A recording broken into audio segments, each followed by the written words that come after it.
let's dive in. So tell me, what do the cards reveal? What's the truth they conceal? She's the high priestess with the key to every question that's haunting me. A lover's heart or a warning from the past. In the terror's embrace, I'm spellbound at last. Truth's come undone, it's a dance we must face. In the chaos, I find my place.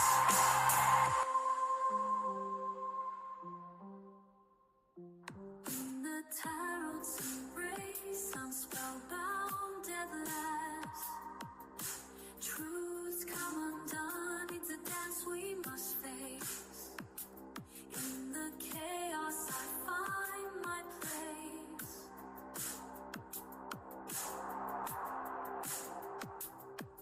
The moonlight glows, the veil is thin. Moon of infinity will call again.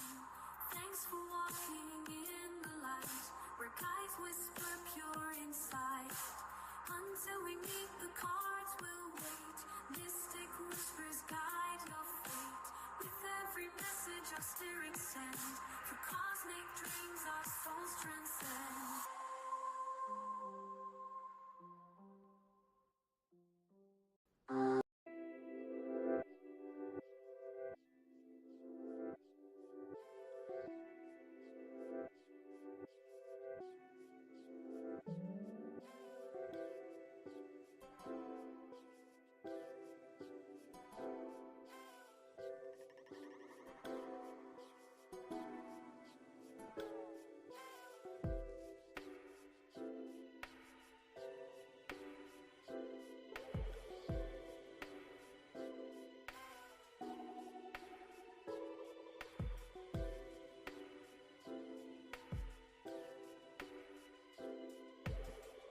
Hello, friends. Happy Thursday. How's everyone doing? Hopefully great. I'm here early. I'm here so early. You guys should be proud of me. All right, so let's go ahead and get this thing started with some free reads. Hopefully I can reach some new people today, or maybe some people who haven't seen me in a while, just because I am going live at a different time. Thank you all for being here. Thank you for liking the live. We did get a pre-order that came through, so donations are still open. We're just going to keep that going for a little while. Ajaz, yes, I do have Venmo. Click the link in the pinned comment, and it brings you to my link tree. There's my Venmo option right there. I'll also drop it in the chat too.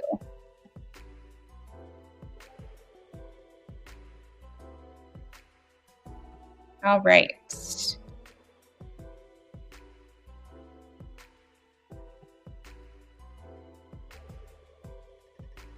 Hello, everyone. All right, if you have a free yes, no question you would like to ask, drop it in the chat below. You only need to post one time, okay?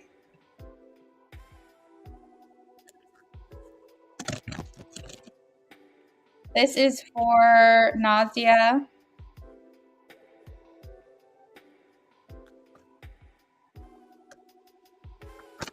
Nadia, I have a yes, the Emperor. Phoebe.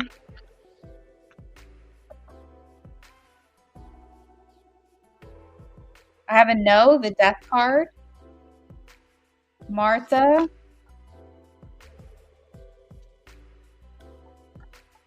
Martha, I'm getting a yes for you, Strength and Knight of Pentacles. Momo.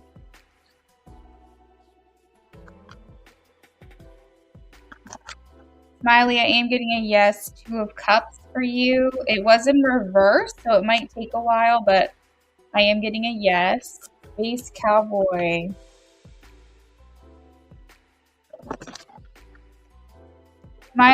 Sorry, not Smiley. Space Cowboy, I'm getting a no for you on that.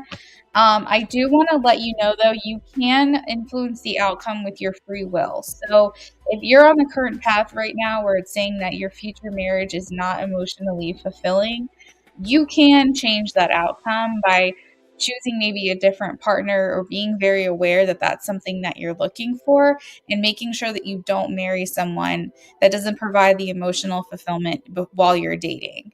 So just keep that in mind and you can change that future outcome, okay? Just make sure that you're aware of that about yourself, that that's what you're looking for and don't settle.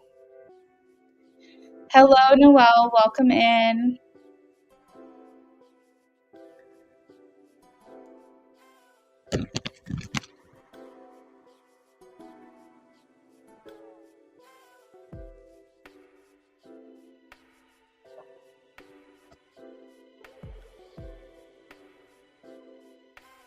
Yeah, it was the Death card and the Nine of Swords that I got for you, Space Cowboy.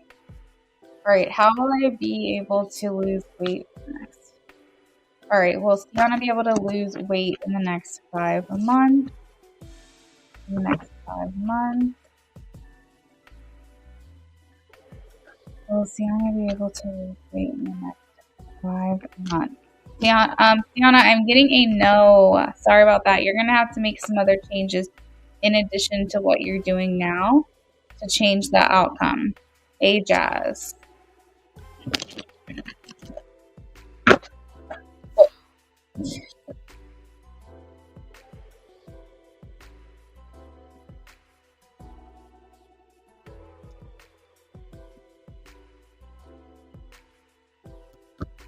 Hey, Jazz, I have a yes. 3 of Pentacles.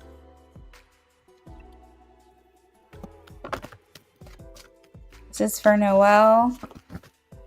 Noelle, yes. Temperance.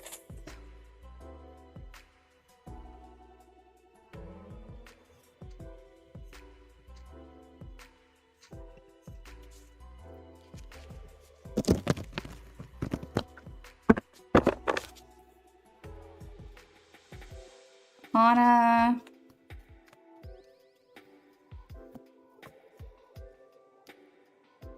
I'm getting a no, Anna. I have the Knight of Swords.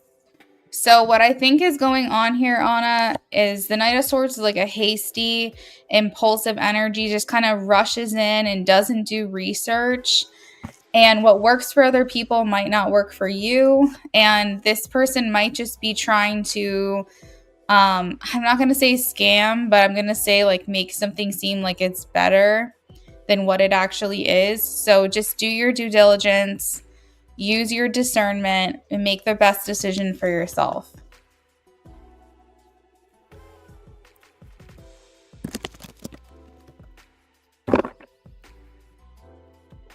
All right, Shavana Henry.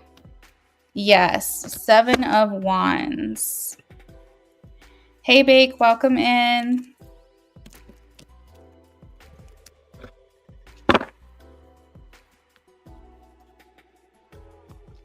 Bake, twin flames still think of you. Twin flames still think of you.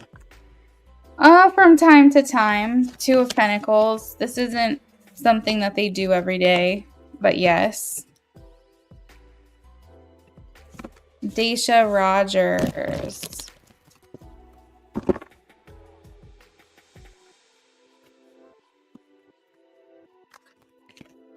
Yes, Knight of Wands for Daisha. Culture.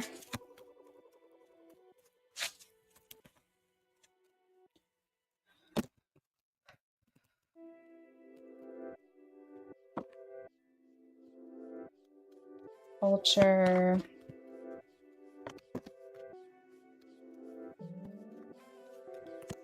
So first things first, culture, this person is going to always just be how they are. So you just have to make sure that you're not egging this person on. But I think that this person's just like annoyed by your existence. Okay. I think that anything rubs this person the wrong way. And like I said, it's not just you. I feel like I've said this before, that this person would be this way with anyone. So it's not anything you're doing in particular, but they do say that they want you to make sure that you're not rocking the boat. Don't ruffle feathers. You don't necessarily have to change or behave differently, but if you're wanting to have less tension with this person, just avoid interaction, really, is what I'm getting. Just they don't want you to change who you are, because again, this is a her problem, but do what you can to limit interaction would probably be for the best. I have the Magician, so they're saying like use what's available to you to manage this. So whatever talents you have, whatever you're able to do, that's what they're recommending. Ajaz, I got your donation question.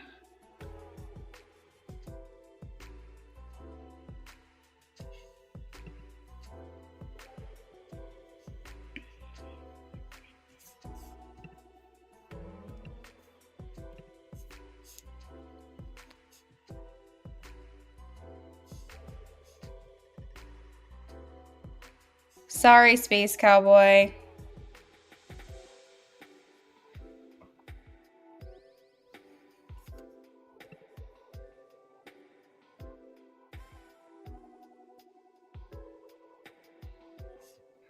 You said it's good because you're not in contact. Okay, that's good. You're welcome, everyone.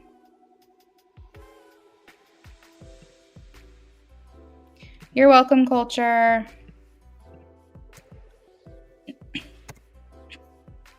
I'm going to update the donation list momentarily. Just bear with me while I knock out the rest of these free questions.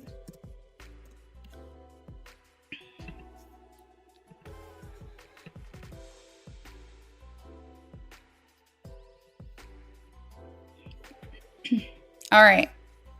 We have a couple more people on the list that I'll be reading for, and then we're moving on to donations. I've got Unique, Ocean Summer, Mariana, Margaret, and Tata. Or Tata? Tata. All right, Unique. This is for you.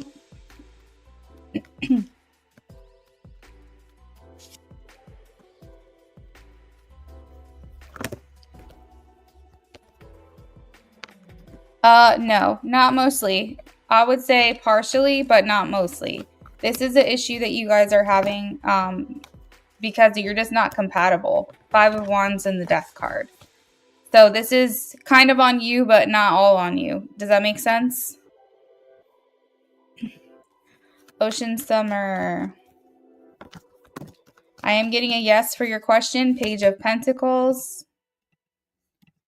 Mariana.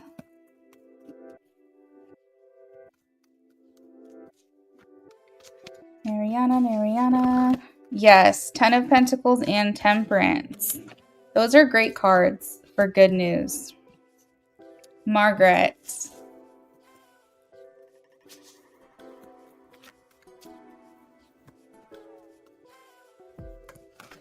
Margaret, I have a no. 5 of Wands. Maybe it's a part of, you're getting a no because of the timing, maybe.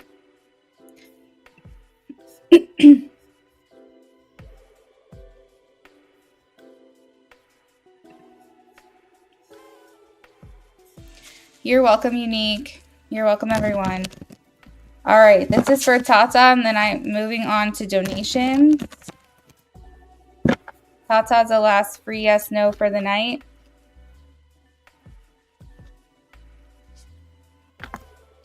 I am getting a yes for you, Tata. I have the 9 of Cups and the High Priestess.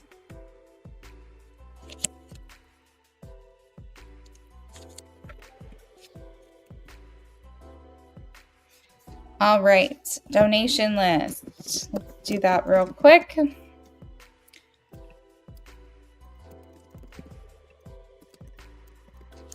You're welcome, everyone. Thank you guys for liking the live stream.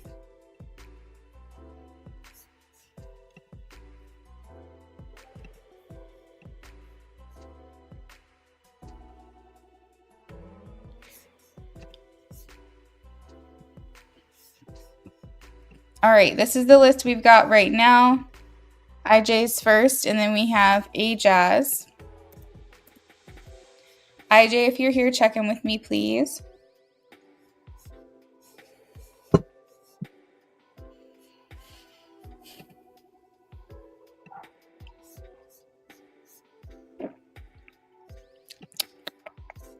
Hey, IJ, welcome in.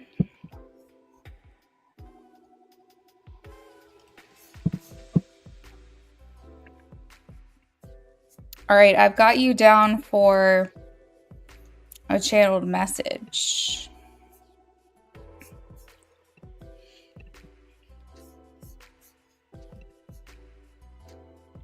IJ, it's been a minute since we've done a reading for you. I'm happy to have you here.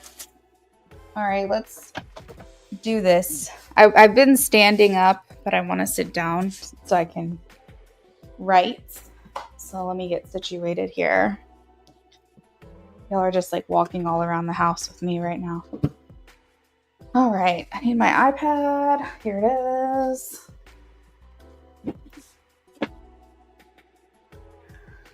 Trying to figure out what decks I want to pull for her. See.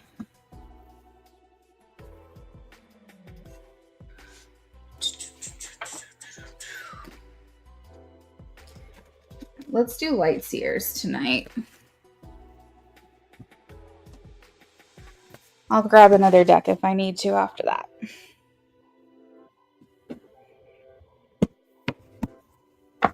You guys are always so nice to each other in my chat. I love it.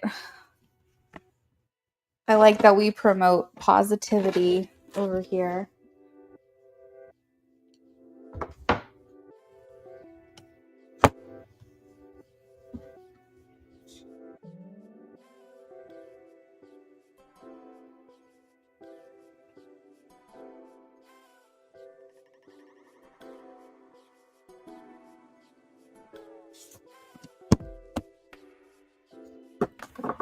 Well,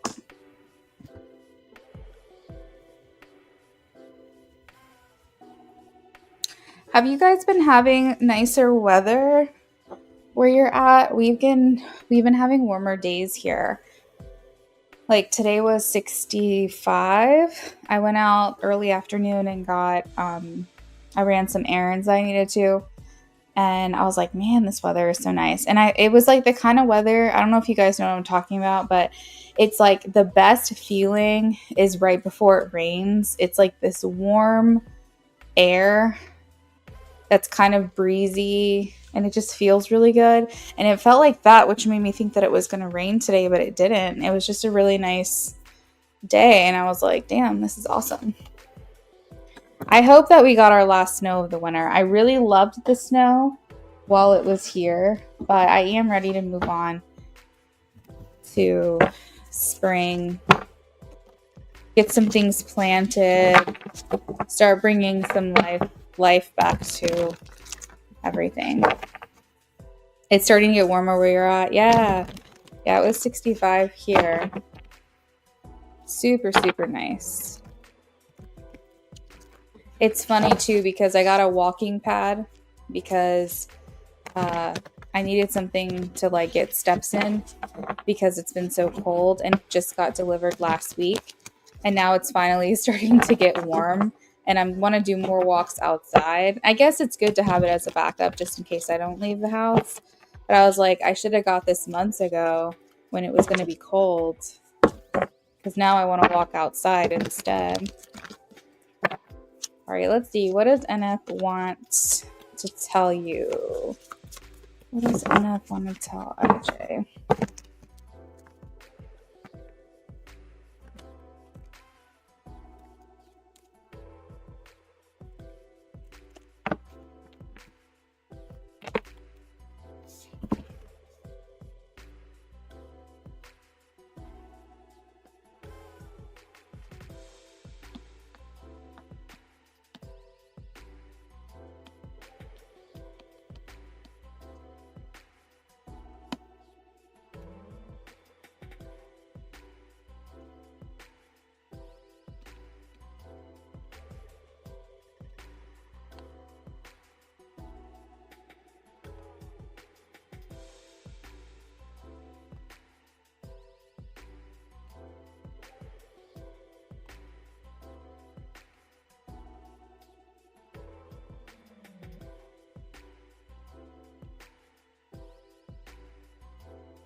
It's so funny because when I do these channeled messages, I feel like, because I never know what's going to be said next, it's like as I'm channeling, I'm like watching like a show or something. It's funny. Like, for example, when something kind of like interesting or intriguing or like dramatic happens on a TV show and everyone's like, oh my God.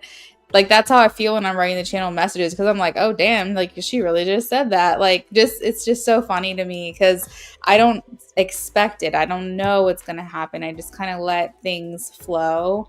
And I feel myself in the facial expressions I'm making as I'm channeling, like reacting to what I'm seeing on the page. And it's just really funny.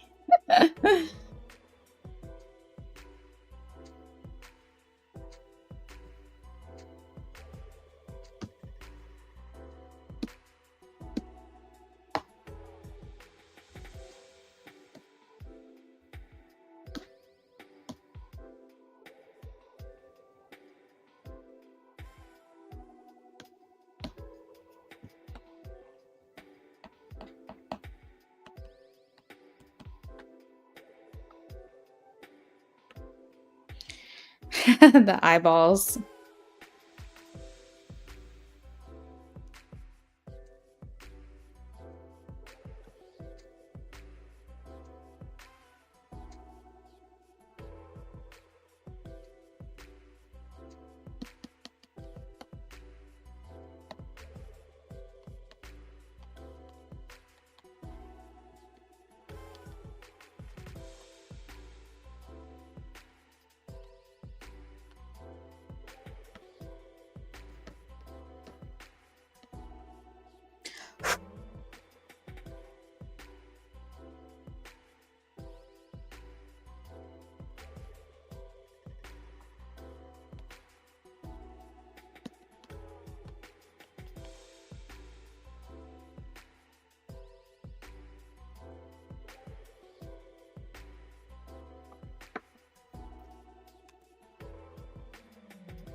Almost done, IJ. Hello, FH. How are you?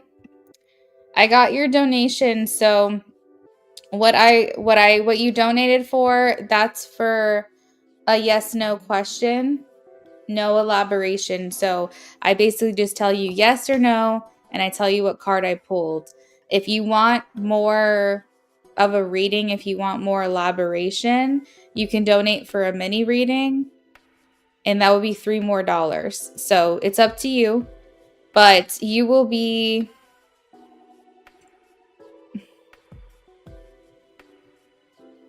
Wait, what are you asking me?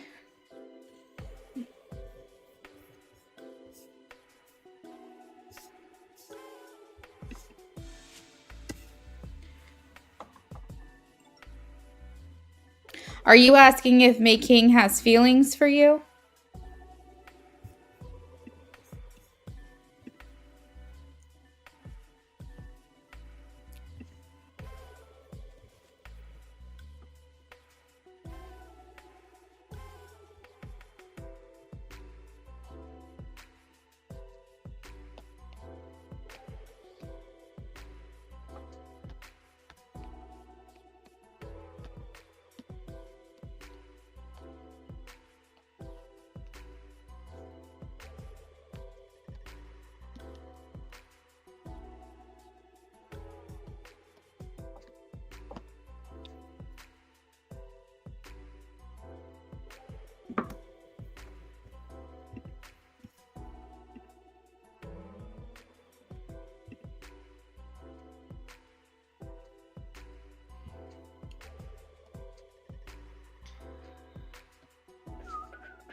All right, IJ. So she says, oh, it looks like the picture cut off at the top. I'm sorry. Hold on.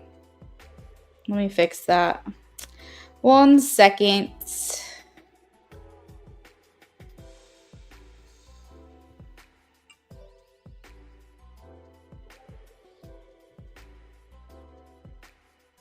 Let me fix it.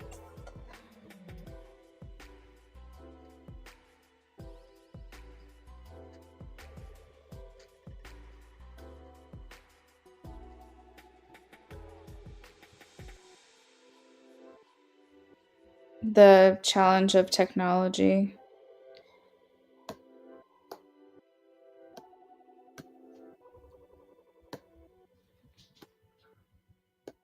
Let's see if that worked. Yeah, it's a little better. Okay, so she says, I have so much positive feelings for you. When I think of you, it feels like warmth and sunshine and freedom. Your presence is so peaceful, and I want to be around that feeling more often.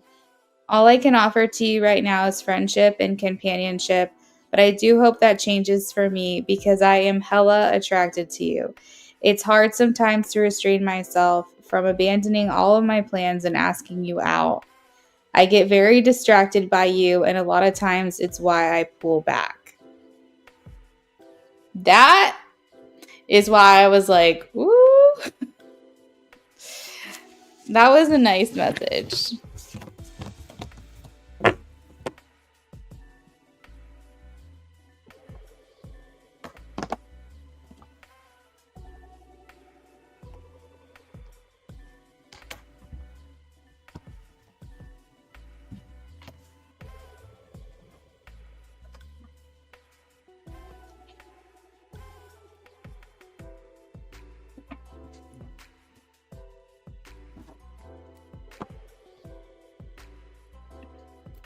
Oh, she's watching, all right. Has she been quiet for a long time?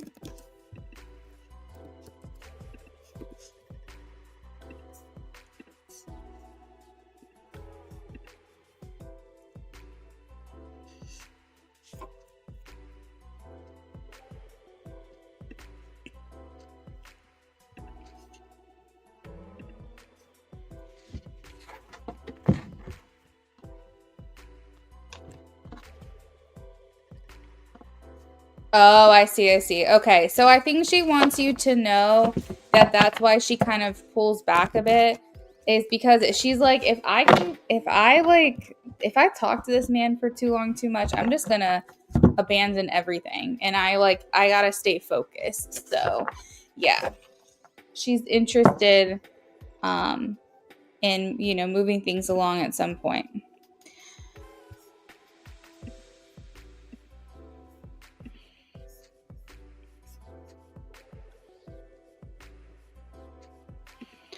So you added on, IJ.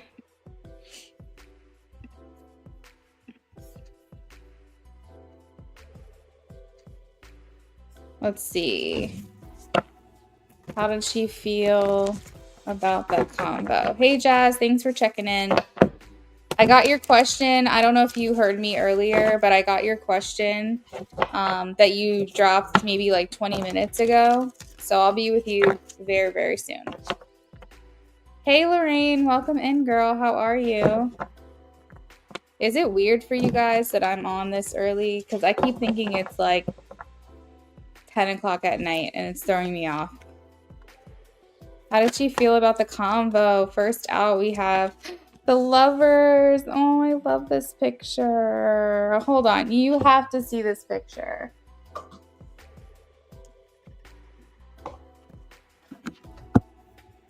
Hold on.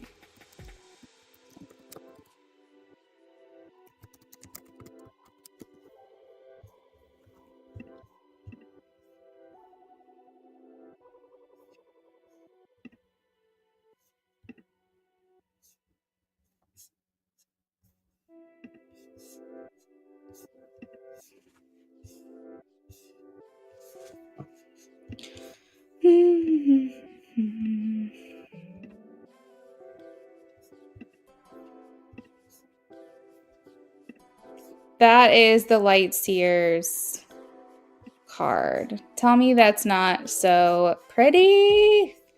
All right, so that's the card that first came out when you asked your question. How does she feel about the conversation? So for me, that feels like just passion. It feels like enchantment. It feels like magic. It just like, it's such a beautiful card. So I had to show you. But yeah, it feels like to me, she's very much enjoying the fact that you guys are staying in touch. I think maybe there's part of her that's a little bit weird for her, that, or weird. I'm literally reading Lorraine's message and I'm getting my brain confused. There's a part of her that's a little bit, was a little worried that maybe you guys would not stay connected, I guess. Sometimes she felt as if like, because nothing is really progressing, I think she was worried that you would kind of back off of her a little bit. But I think that she's pleasantly surprised and pleasantly happy that you guys are really still staying connected and really taking your time with it. Because the next card is the Seven of Pentacles. Hey, Maria, thank you for the donation. You said it's not weird. I actually like that you're on early. Good. I'm glad. I'm glad it's good for you guys. I'm doing well. Drinking chai because I got more sleep, by the way. I did. I finally got more sleep, but I'm still tired. So I'm drinking chai right now.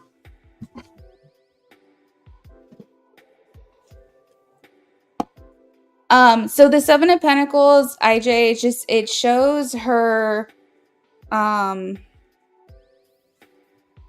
what's the word?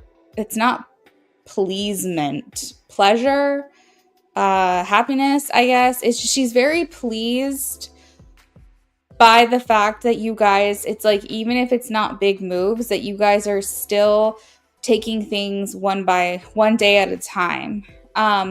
She likes that she doesn't feel pressured by you. She likes that it's steady.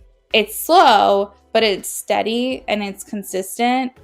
And she likes that, I don't know. I kind of hear her saying picking up where we left off. That's what it always feels like. Because it's like, even though a couple days go by sometimes, or even a week or whatever, she's like, I just like how we can kind of pick up where we left off. Like, I always feel like this is still heading somewhere.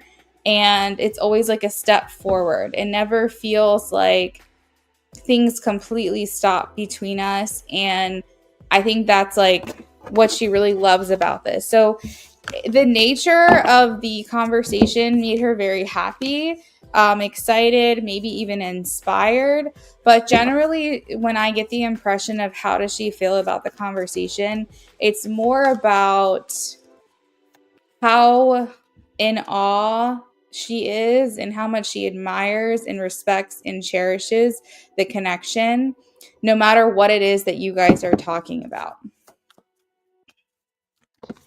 I'll update the donation list in just a second, guys, but really quickly, we're working on IJ. Then after IJ is Jasmine, FH, and then Maria, okay? Just so everyone knows where they're at.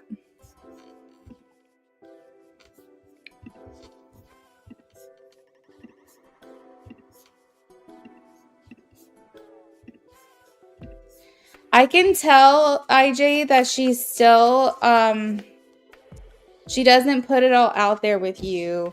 I see her here as the Nine of Wands, like still kind of keeping a wall up. I think that there's times of the month or whatever that she feels like she can be more vulnerable with you, but I feel almost like during this conversation, she felt like she had to keep it short or something. Like she felt like she had to, I don't know. So maybe the conversation was brief, or maybe she felt like she wasn't really able to like delve into the conversation, but she still wanted you to know that she's wanted to engage with you and didn't want you to feel like she was forgetting about you or something. But it feels like it's just, there was something happening the last conversation where she maybe had other things going on, but it's like the feeling of like, It was brief. Okay. Yeah. No, and I don't think she thinks you're mad either. That's the good thing is, like I said, she doesn't feel like pressure from you. If anything, it's pressure that she puts on herself, I feel. But yeah, I definitely am getting that was a very like brief or short or cut short kind of conversation. Let's see. I think that a lot of times she thinks about how she wishes that she could just kind of put all the cards on the table, so to speak. There's a lot of times that I think she wishes she could just like tell you what she's thinking and feeling. And here's the thing. I think for her, she's kind of funny because the energy that's coming from her right now is like, I know he likes me. I know he's attracted to me. He's definitely taking interest and showing that he's interested in me. And he says like really nice things about me, and he makes me feel like really beautiful and important and intelligent, and like he sees me for those aspects. And so, but at the same time, on the same side of that coin, or the other side of that same coin, she's like, but I don't know for sure. Like, I don't know for sure that he's interested in me. Maybe he's just being nice. And so, like, there's a part of her, I think, intuitively where she's like, oh, yeah, he's into me. But her ego is like, but what if it's just in my head? What if I'm just, like, making this into something that it's not? And so I think that there's, like, part of her that's a little maybe scared to kind of put it all out there, because she could say, okay, well, I'm just going to tell him, like, how I really feel, and this is what's going on with me, and sorry that I can't make it into something more. But what if he's like, oh no, that's fine, like I'm not interested in you like that. That would be embarrassing that I'm making these assumptions. So it's like she doesn't want to assume. And so it's kind of like this awkward place where it's like if she puts her cards all on the table and is like, for example, if she's like, hey, you know, I'm really interested in you. I'm super attracted to you. At some point, like, I would love to ask you out. I'd love for us to go on a date. It's just right now I'm super busy. Is that okay that we can't go there? She's worried that you're going to be like, I mean, yeah, that's fine, but I'm not really open to dating anyone anyways. Like, what gave you the impression that I'm interested in you? Like, that's her worst nightmare, is that she says how she feels in assuming how you feel about her, and she ends up being completely wrong. And so I feel like between you guys, there's always this like, will they, won't they? There's always like this elephant in the room kind of thing where you guys are kind of beating around the bush and not quite talking about the attraction you have for each other. And for you, I know, is out of respect for her. It's out of like not wanting her to feel pressured. But at the same time, I think there are times where she does wish and want to kind of put it all out there. But I think that she holds back because she thinks to herself, if I say something to him, I can't back it up with action right now anyways. So what's the point in opening that can of worms? So in the meantime, she entertains the conversation and she engages with you through a meeting of the minds, because she says, that's what I can do at this time. She likes that you check in on her. She really likes that you touch base with her and check in on her and ask her how she's doing. It's the fact that you take notice of her, that you see her, that makes her feel special.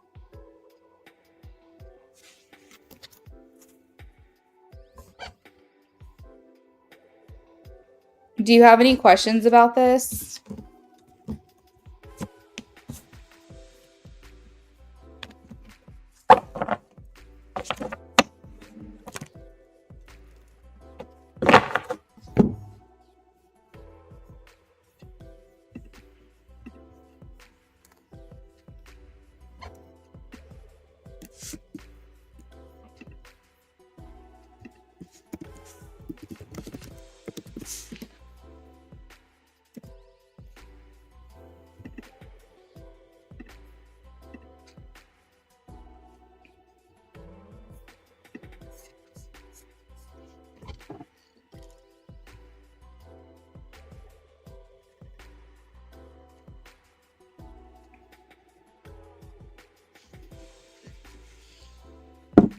Don't you think that that was a little message to you? It probably was. A little nod. Good. I'm glad. I love, IJ, that I was able to do a reading for you tonight. It's always a pleasure. And also, yeah, see, you made an impact on her.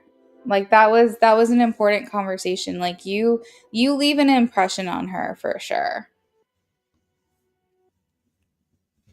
It was a message. All right. Well, we'll see you when we see you. I hope you have a good rest of your night. We are going to move on to Jazz. Jazz, then FH, then Maria.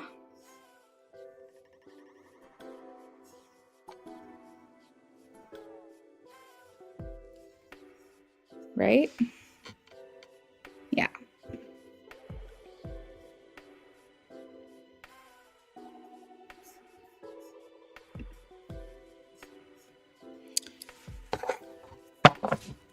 Can you describe the shocking news that Nick will have to tell me?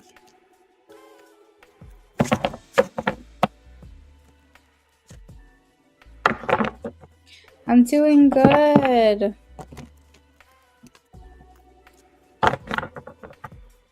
You were able to give your kitty her flea meds. Ugh, I'm so happy. She was probably so uncomfortable. Oh my gosh.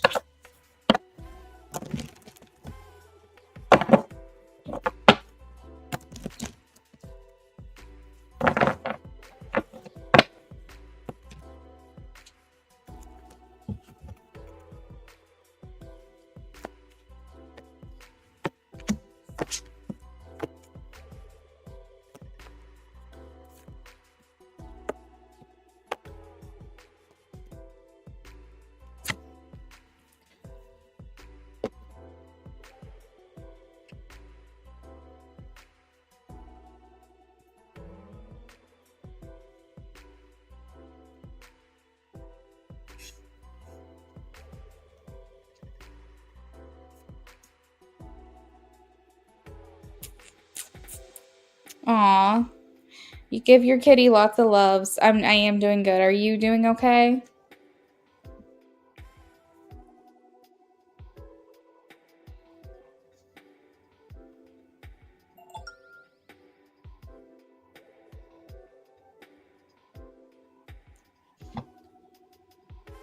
So, Jazz, I think that Nay might be doing something with therapy or going to therapy, or this sounds like so out of left field. I don't really know, but it's like therapy, physical therapy, going to school to do something in the medical field. But there's something that's going on with her that's related to therapy. It feels more like mental health, like working through something. So it's like it could be energetic, it could be like energy work or something along those lines. She's in therapy. And she's in school. Okay, that sounds good. I feel like there's something related to this, that she's maybe had a breakthrough in some form of clarity. And I think she wants to share this information with you. It is talking about the paternal side of her. Like, it's talking about a parent, but it feels like a paternal parent. So whatever her connection is with like her dad or her biological father, it's very much like connected to him and some kind of breakthrough that she has had in regards to this person. And like basically how she's processing it. Does she have a connection with her dad? I do see her mom here. Yes, ma'am. I see her mom here. We have the Queen of Pentacles. So her mom is here. But the breakthrough feels more like, oh, she's close to her dad. Okay, that's good. That's good. this is going to sound crazy, Ajaz. I think she's figured out who her mom is. I think her and her dad might have been working together to figure out either who her mom is, getting her and connected. Does she does her dad wait, what is this? There is some kind of link with her mom, but it's like there's some clarity or breakthrough that's happening through her dad. So this could be like, I'm feeling like DNA related, like, what the heck is this?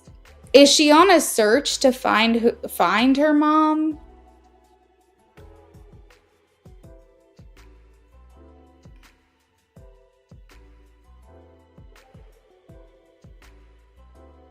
This is like such an odd feeling. It almost feels like, what do you call it? It's like a private investigator, but for like ancestry. This is so weird. What are those called? Don't those people exist?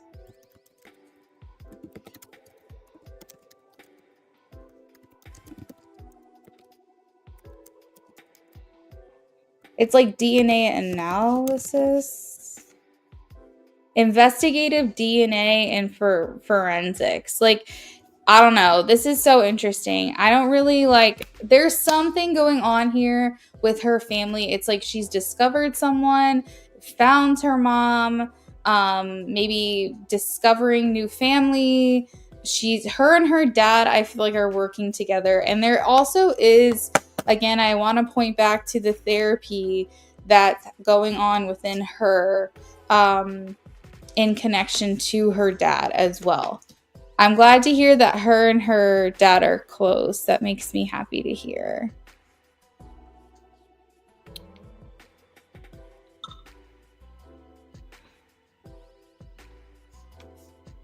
Thank you, Mystic.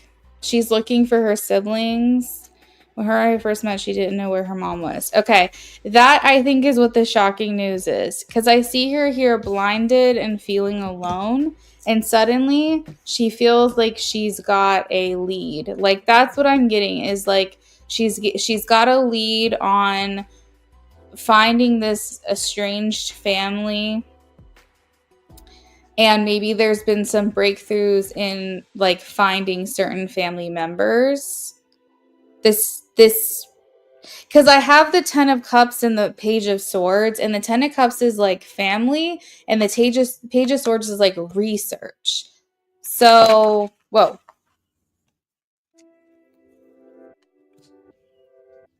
But because you know so much about her, it's like she wants to share this news with you, whatever's going on.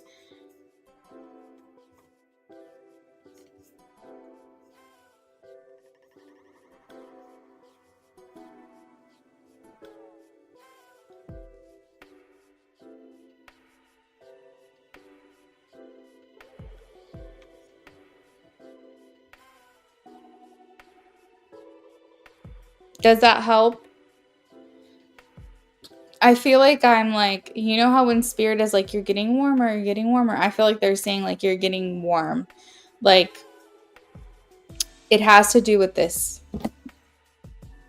It has to do with therapy, her dad, finding family, investigative, like DNA forensic, DNA testing,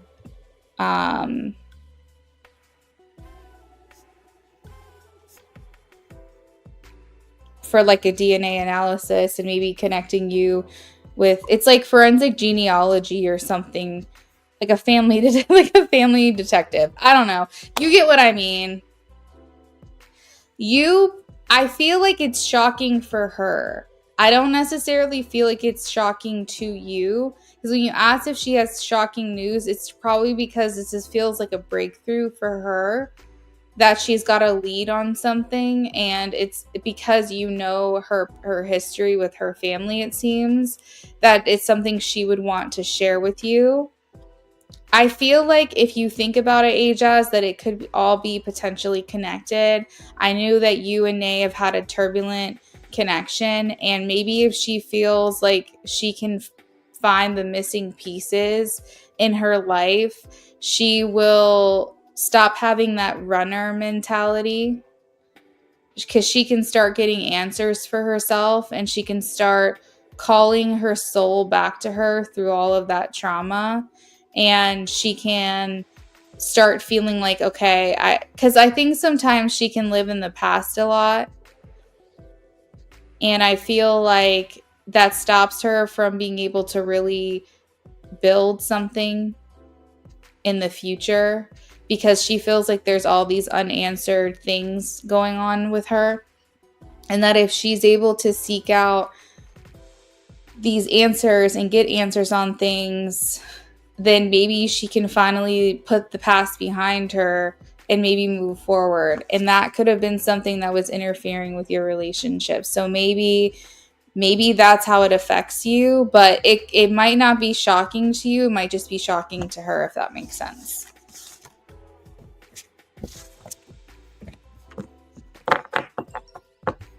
All right. So, Jazz, I saw that you donated for another mini reading.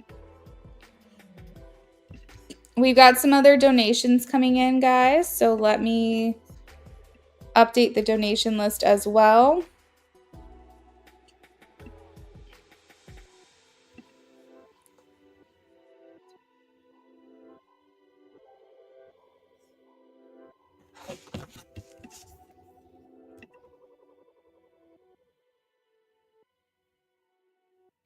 Donated for an in-depth on Cash App with the inquiry. Got it. I got you. You're welcome, Ajaz. For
Ajaz, did you say you're Libra? What? I don't know why I can't remember your sun sign. You emailed me an update. Okay, I got it. Thank you. I haven't read it yet, but I did see that I got it. Ajaz, for whatever reason, you come across to people very like, oh, Aquarius. That's right. I was like, it's an air sign. You come across very balanced, okay? But you also come across very mysterious. Like, I feel like when people meet you, they don't ever really truly know what you're thinking. I think that you're a hard read for people. I think as they get to know you, they realize that you're very level-headed, you're very balanced, you're able to see two sides of the coin. And I think the people that get the opportunity to get to know you on a deeper level, they feel that you are a big softie. Like, you have the potential to, you know, wear your heart on your sleeve. And I think that those are the people that want to look out for you, because they know that it could be easy for you to get hurt. But they feel like, in their first impression is like, who is this person? I think you give off a very like mysterious, hard to read type of energy. But I feel like it's at the same time alluring to people, because they want to get to know you more. They want to get to know you more and see like what else is underneath the surface. But you have a very balanced appearance. Like, you don't, when people perceive you, they don't feel like you're a hothead. They don't feel like you get really, really mad very easily or get very emotional very easily. You're very private. That's a great word.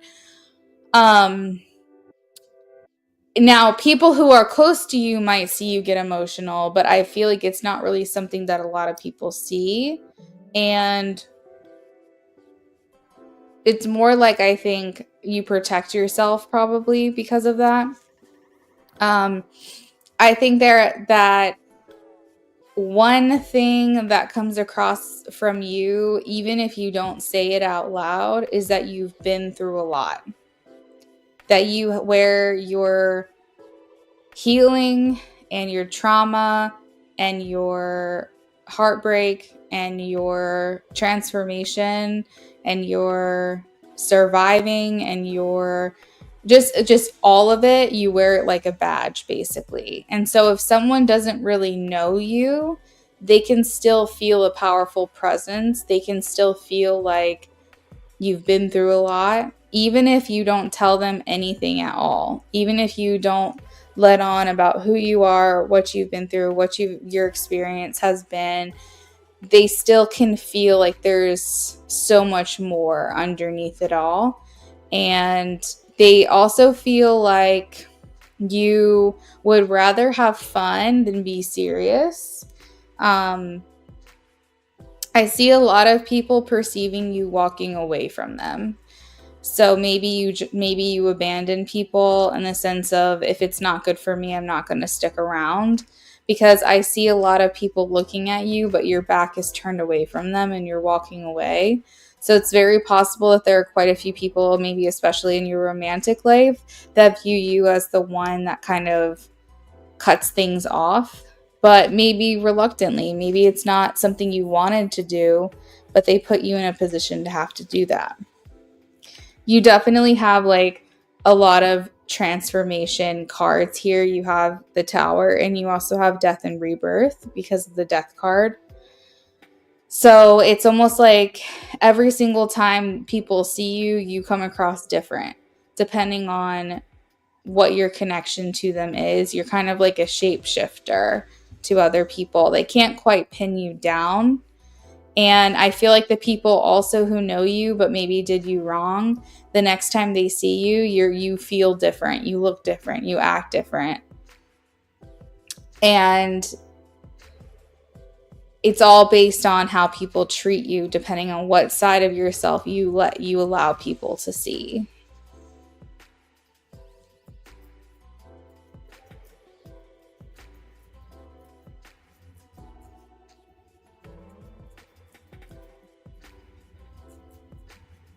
I think that people are very much like, look at you as very ethereal, feminine, goddess vibes. It doesn't really matter like what type of image you think you give off. I feel like people look at you and they get a sense of like, I kind of want to be around that person, and they can't really figure out why they're drawn to you. Because the Empress is here, so that indicates that you have like a very attracting energy. And creative. I think you're very creative as well. So creativity can be many different things. It could be artistic. It could be creative with how you speak, very eloquent. It could be that you have really great ideas that you want to share with people. It could be the way that you style yourself. It could be the way you wear your hair or your makeup, the art that you do, the music that you make. Like, creativity is not just like limited. It can be just essentially just a very maybe funny, witty.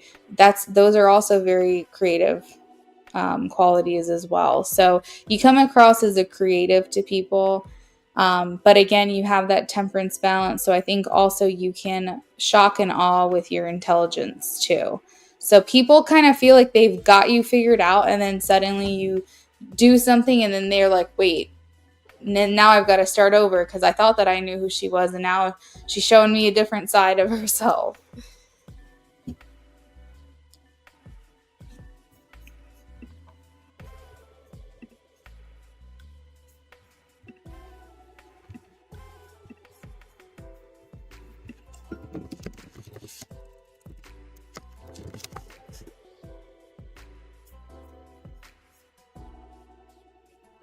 So many people do you wrong. That's why you move how you move, but you hope you don't come across standoffish. No, I don't think it's like that because you have the sun. So you can be playful and you can have fun. But I think that there's a lot of people that you've had to walk away from, and they're viewing you as someone who walks away. But like I said, it's not because of what you wanted to do. It's just because of how things went down. What's your next question?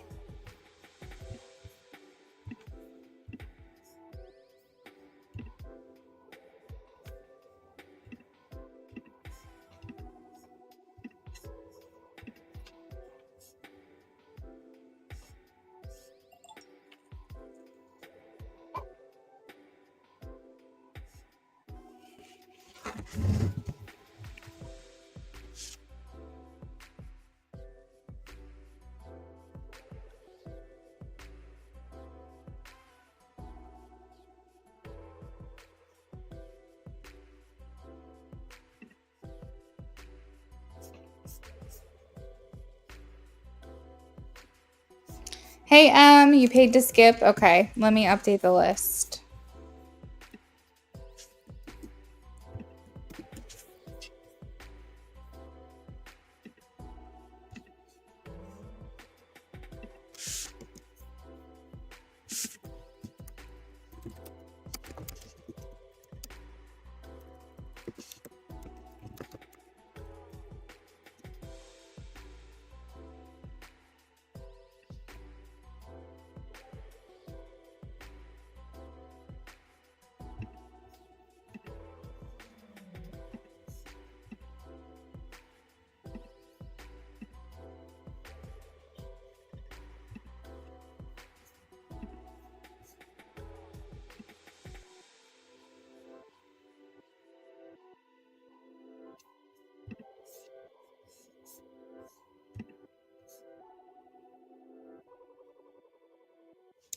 You have a secret admirer. She liable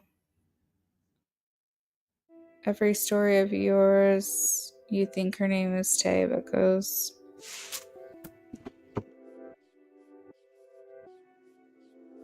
Why do I feel like I don't understand what you're saying?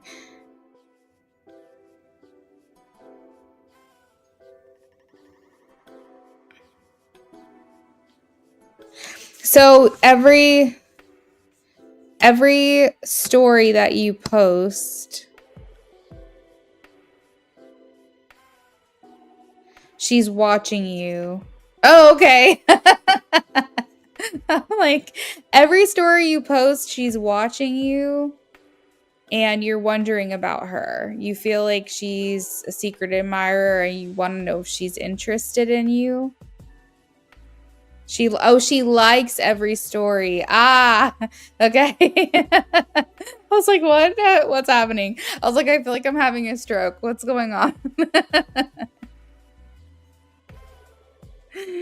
Oh my gosh. That's so funny.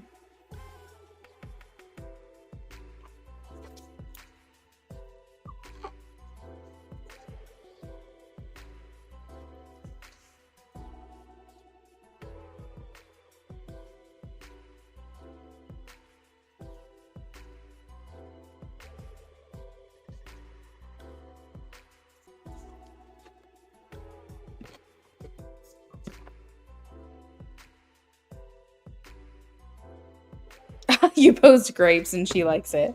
Oh, that's cute.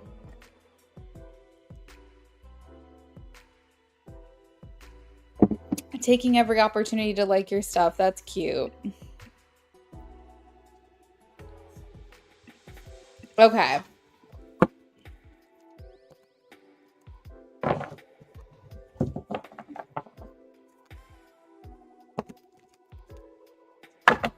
All right. So let's see.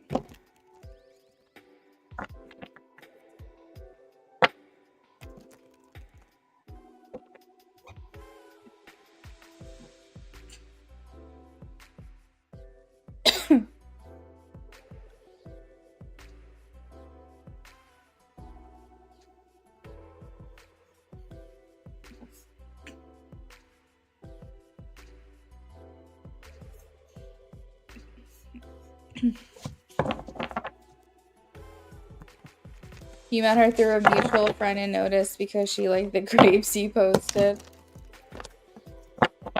What kind of grapes?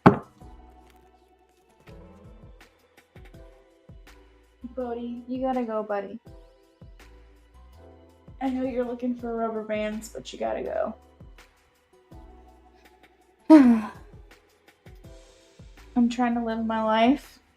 Why don't you go lay down?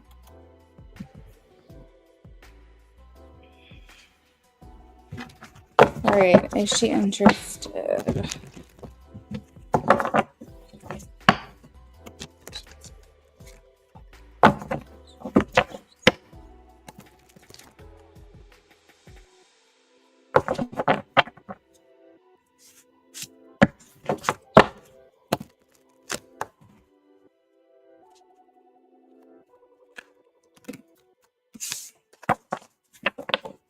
Regular green grapes. On a napkin, and I'm like, wow, this girl's very supportive. Oh my god, that's so funny. Hey, you need people in your corner like that. That is hilarious.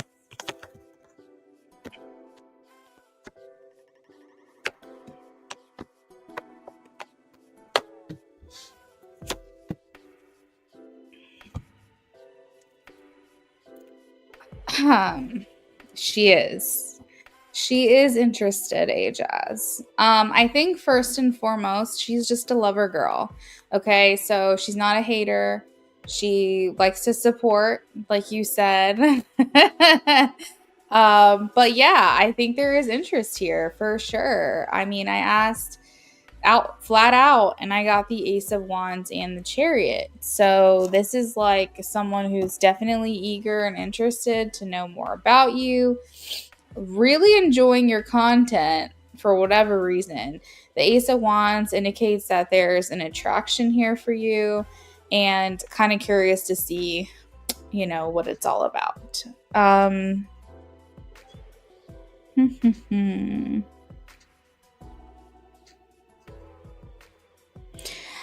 I feel like she also is liking things because she's hoping to be noticed by you as well.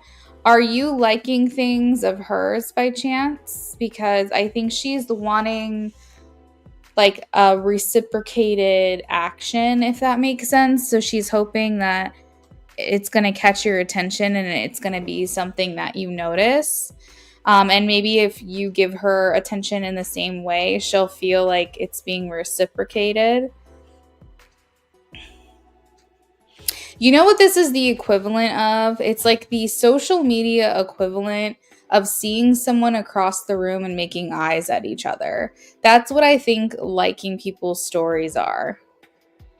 If you're interested in them or you're attracted to them, it's kind of like making eyes at each other across the room. Like, I'm looking at you, but are you looking at me? Are you going to kind of make eyes back? And are we going to connect? Like, what's going to happen here? And I feel like that's kind of what is going on. That's good. I'm glad that she's getting that reciprocation. I see her here wondering what the next move is. You've also got, oh my God, I love this. You have, I'm going to pull it up on the screen. You have the 10 of Cups. which in this deck, because it's a very modern deck, 10 of Cups, Light Seers Tarot. It's a very modern deck. And this card specifically, in my opinion, represents all kinds of love on the spectrum, but it specifically has like a rainbow. So it does make me feel like representation of the LGBTQ community. And this is the card that I pulled for you. That's what it looks like. So, it's kind of beautiful. All right. And then we also have the 7 of Cups as well. So if you can see in this deck specifically, you can kind of see that this person is kind of like, what do I do? What's my next move going to be? What am I going to do next? In regards to this connection that we have, that we're forming together. All right.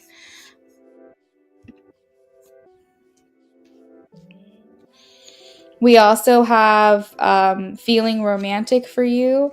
Maybe wanting to finally kind of like keep her cards close to chest or something.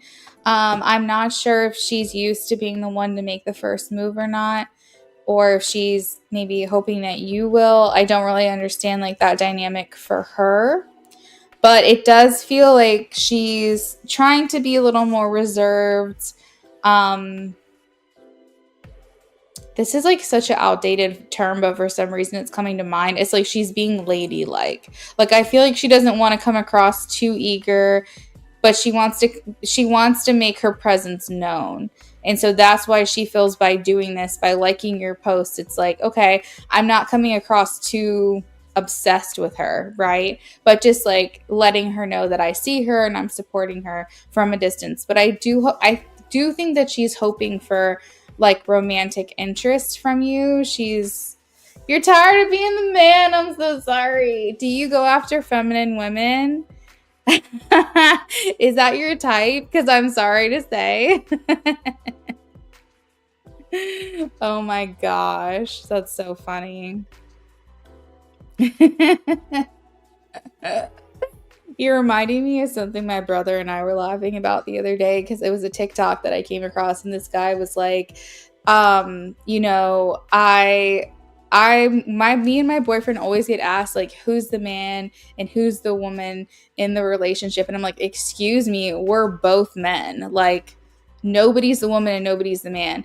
And then he goes, except for the times that I'm taking out the trash. And then I'm like, I am totally not the man, because I do not want to be doing this. And it just made me laugh so hard.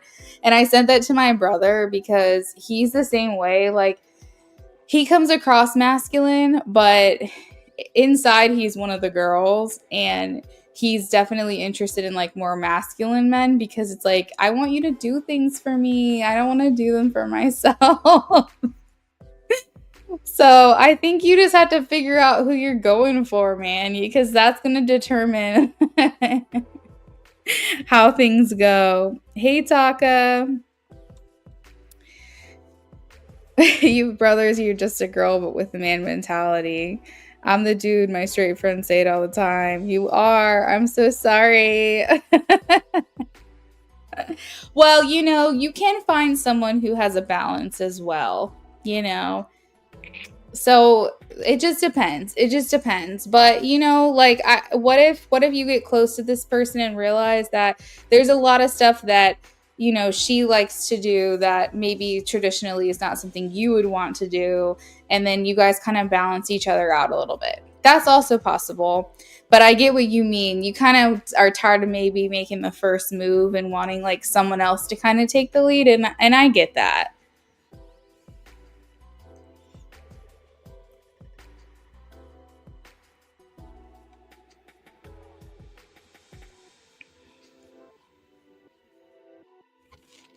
It's always the femmes.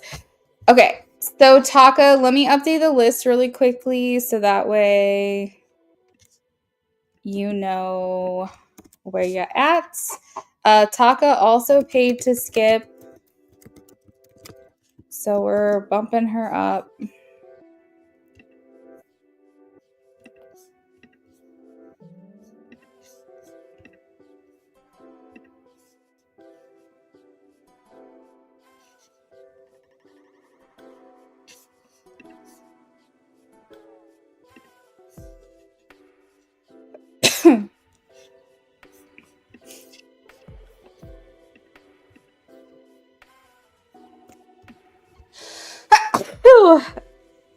Hey, Jazz, I think you're going to have a conversation with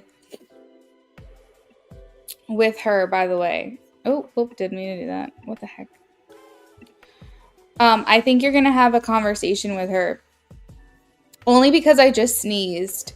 So I think this is going to get taken off into like a private conversation. So either text or direct messages on social media. But I think you guys are going to take this quote unquote offline, meaning that this conversation, oh my God, you just said you're going to shoot your shot. Oh my God, I was just writing this. Yeah, I think you should. I think you should go for it. I feel like you guys are going to take it to like a private message or a private chat.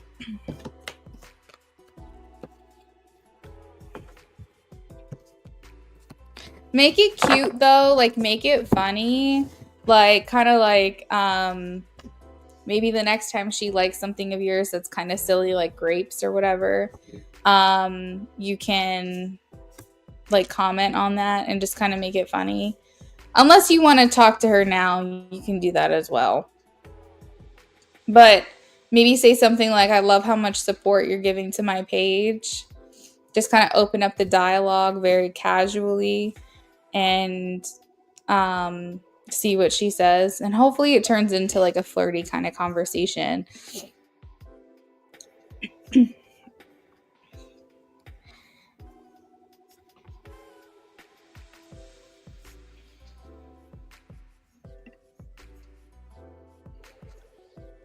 And you're welcome. Okay, Taka. Yeah, I mean, you can either send her a message, like if she posts a story and you have a way to open the dialogue, then send her a message related to that story. You could do that.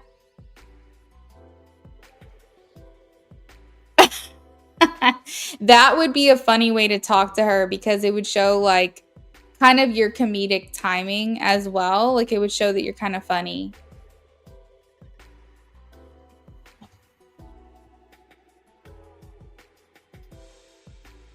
Yeah, she doesn't post often. Yeah, I mean, so the only other thing I can think of is that you can just like be like, thank you I love like how much support you're showing my page, even when it's just some grapes. I don't know, be you know, but kind of let the dialogue get started and kind of feel her out because like you want to get to know her personality as well. I know you said she's stunning, but you also want to make sure that you're liking who she is too. So getting the conversation going is going to be key.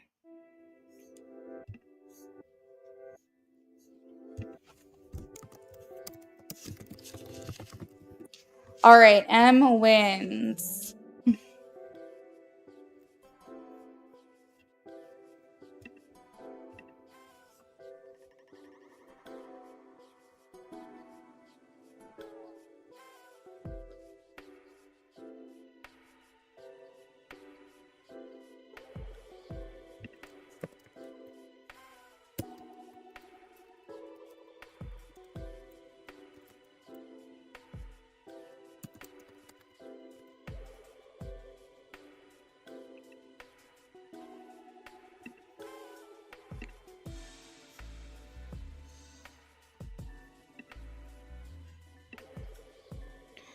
If her and I hit it off, I'll send you a picture of us holding grapes. Oh my gosh, that would be so cute.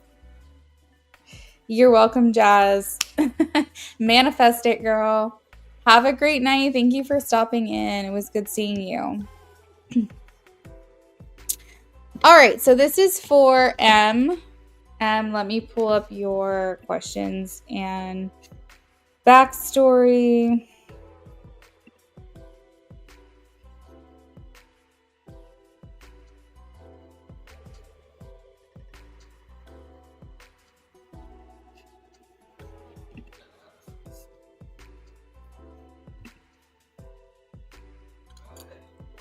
Have a good night.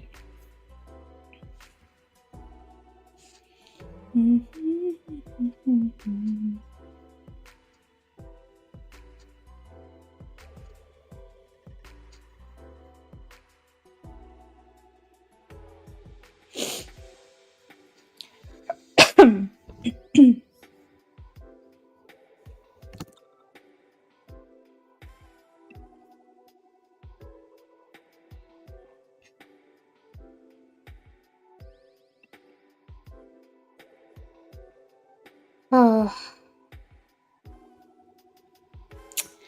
Wow. Okay. I just saw. How are you feeling? Are you doing okay?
Good.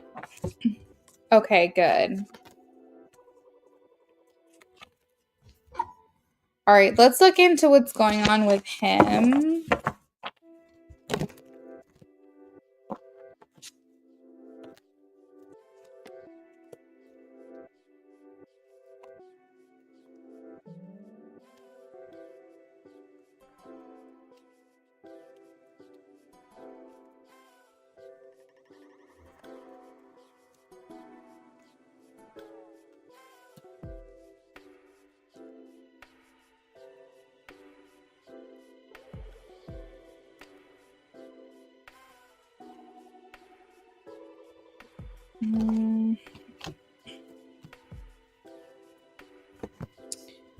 All right, so first I'm gonna say that he is stuck. You are going through your own personal transformation, and you're saying, like, I'm shifting and I'm manifesting and I'm spending time with myself and I'm working through things. And he is stuck. He is restricted. He has not moved forward a day since you guys went no contact. He's here as the Four of Cups and the Devil together. So he's feeling restricted. He's feeling like kind of still giving in to his behavior that he was demonstrating to you that was making it hard for you to maintain a relationship with him. He's still distant. He's still disconnected in that way. And the Four of Cups indicates that, like, he might also be going through some kind of issue mentally. I'm not going to label it, so I don't want to say like anxiety, depression, things like that. But I do feel like he's feeling in like a funk, if you will. I feel like he's feeling like this is a very low time for him right now, and he's just not inspired. He's not happy. He, just really like nothing is appealing to him at this time. And so he's kind of going through his own dark night, if you will. Like, he's going through a hard time. And I think that this disconnection, in some ways, this no contact makes his life easier, but it's not making his life better. Does that make sense? Like, he doesn't have the expectations right now that you normally have for him, and he's feeling less pressure, but it's his quality of life feels bad. Like, it doesn't feel like he's having a good time. Maybe a dark night of the soul, possibly. It's just like, it feels heavy. It feels dark.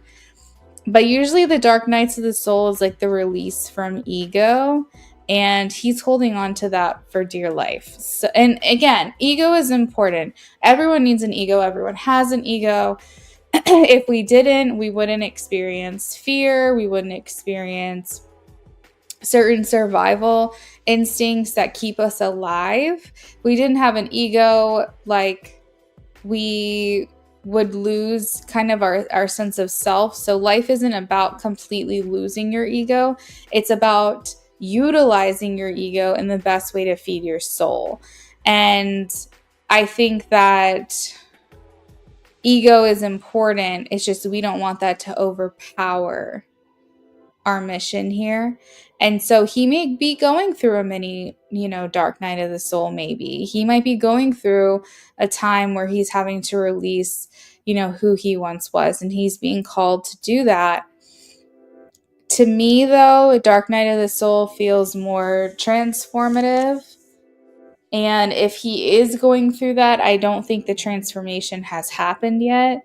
I feel almost like he's holding on very, very tightly because he just doesn't have much inspiration. He doesn't have much happiness right now. He's not satisfied with the no contact. But like I said, he is feeling less pressure because you're not holding him to any kind of standard. So he's able to live his life, and that feels easier to him. But it doesn't mean that his quality of life, meaning his happiness, is better off without you. I think that he doesn't really know what to think of you. I think he's a little confused as to like what's going on with you altogether. I think he feels like he can't really get a read on you.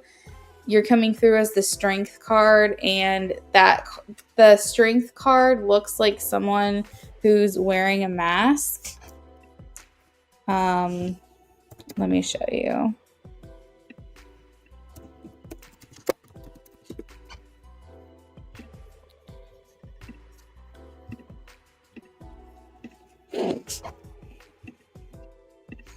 All right, so this is the strength card, and you can see it kind of looks like a person who is like got two sides to their face. And so it feels like for him that he doesn't really know how to read you. Sometimes you act like one way, and then there you go. And then sometimes you act another way, and he's like, I don't really know what she wants. Sometimes she wants more of me. Sometimes she wants less of me. I don't know how to read this woman. And he kind of feels like he just can't get a good read on you. Like sometimes you're this way, sometimes you're that way. And people aren't just like one dimensional. We're multidimensional, we're multifaceted. And I think that he's just shouldn't be putting you in a box, and he should just be understanding the intention behind this. Not he's focused too much on the details and not enough about what the whole point of this is. Do you get what I mean? Right. Exactly. And so I feel like he's just like, what does she want from me? Like, I can't figure it out. I don't know what she wants from me.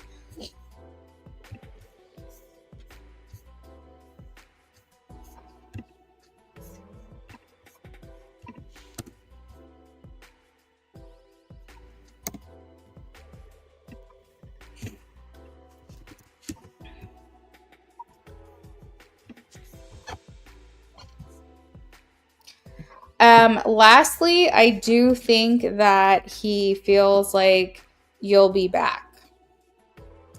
I don't think that he feels like this is over. I think that he thinks that this abandonment, aka walking away or withdrawing, that you're doing right now is temporary because the Eight of Cups is in reverse. So it means he doesn't think you've fully walked away. He just thinks this is temporary. And it's coupled with the Page of Cups, which talks about believing in the impossible or feeling more benefit, maybe giving you more of the benefit of the doubt, or feeling more, he's not feeling positive, but he feels like if you were to ask me, is she done with me or is she coming back? I'm leaning more towards she's coming back. That's where his head is at. He just feels like you need maybe some space right now. But if you want to know, is he changing? Is he working on himself during this time? No, not really. And I feel like that's what you would need from him to come back. So that's kind of tough.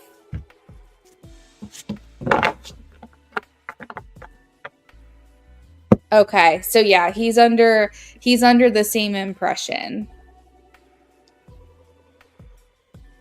I think he's too disappointed about life right now that he's not even thinking like, what can I do to fix this? He's just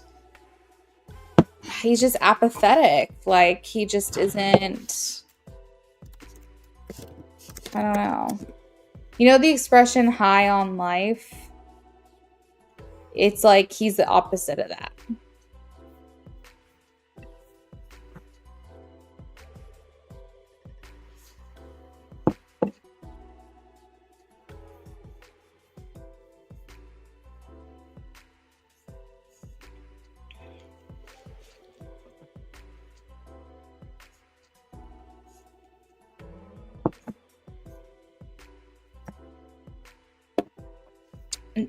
Did you want to add on? Like, do you have any other questions for me, or is that all?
Yes, I will not read it out loud. I will just email it to you.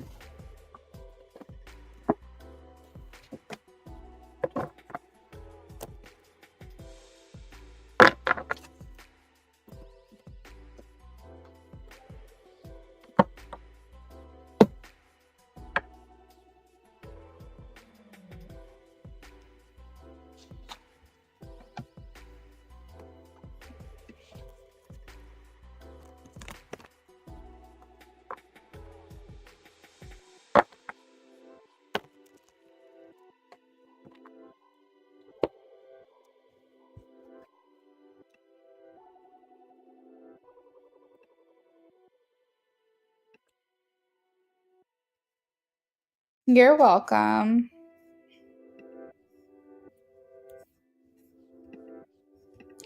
All right, Em. So I'm going to work on that right now for you.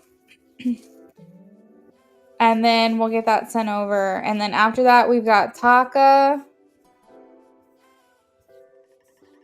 who paid to skip. And then we have FH, Maria, and Mystic.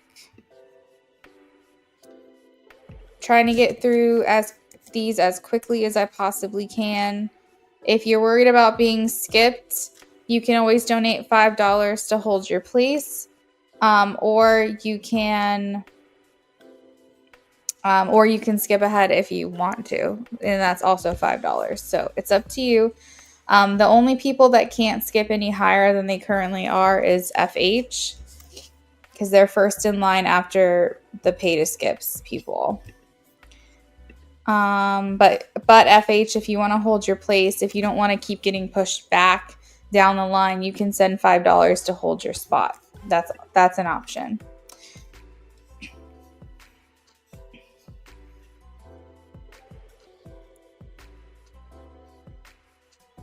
All right, we are working on M Win's channeled message.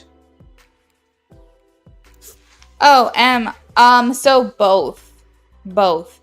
There are times where I pull one card and the message is flowing and I don't have to pull any other cards. I literally just like that one card gives me all the information I need.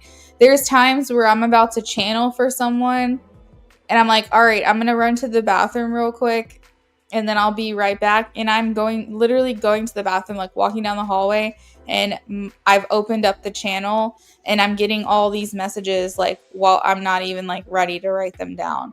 And then there's times where the message is a little harder to receive. Maybe the person's energy is not very open to letting me in, and I have to decipher the message with maybe more help from tarot.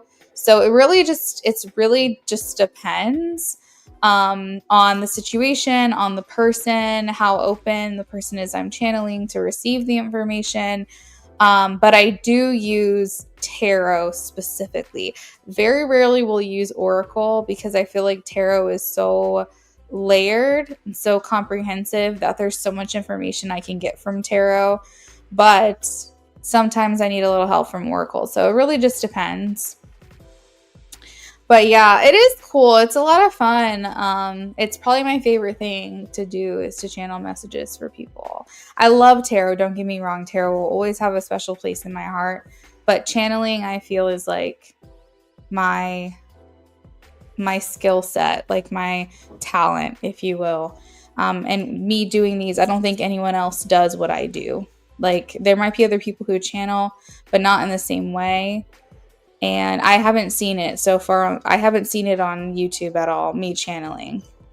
Or not me channeling, other people channeling. I've seen a lot of tarot readers and things like that, but I haven't seen people actually channel, so. It's a lot of fun. All right, so let's see. Working on channel message for M. How did I start channeling? So I noticed that when I was doing readings for people, I would be like, yeah, so I have this card, and so it's making me feel like this person is thinking this and this and this.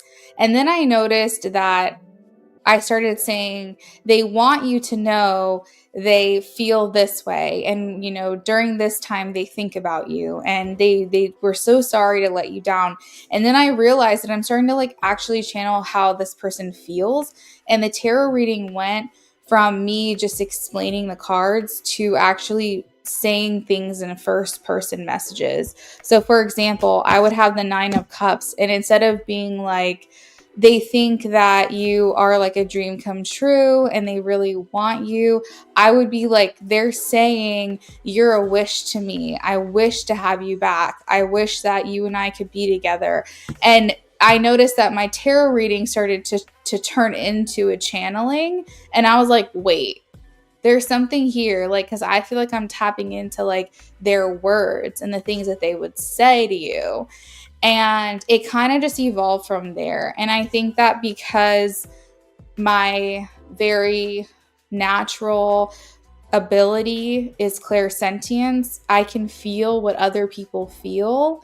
It kind of just taps into that. I'm very claircognizant and I'm very clairsentient. And clairsentient is where you feel other people's emotions and you can also feel their physical symptoms. And claircognizance is just this understanding and this knowing what someone's thinking or what someone's feeling, and you can't really explain it. You just know. And so combining those two natural abilities that I have made it so that I could be a channeler and an energy reader. I do have clairvoyance abilities, but it's not my number one, at least right now. It's not my natural one that I tap into as far as like my strongest ability. But I do find that people who have clairvoyance, they're more likely to be mediums, if that makes sense. As of right now in my journey, I focus on the people who are living and I channel them. Whereas people who are clairvoyant, I feel like they get more impressions and they can become more like mediumship. I think my mom has that.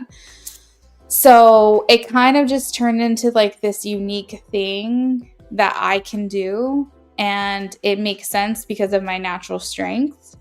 And it kind of just evolved. It went from reading tarot, and suddenly I realized I'm channeling messages for them in their tarot reading. And I'm like, why am I not offering this as an option? Because it's literally like what people want to know, what people want to hear, and I can really do something with this. And then it was probably like 2 years ago, someone was like, hey, why don't you? You're already kind of doing it. Why don't you do it?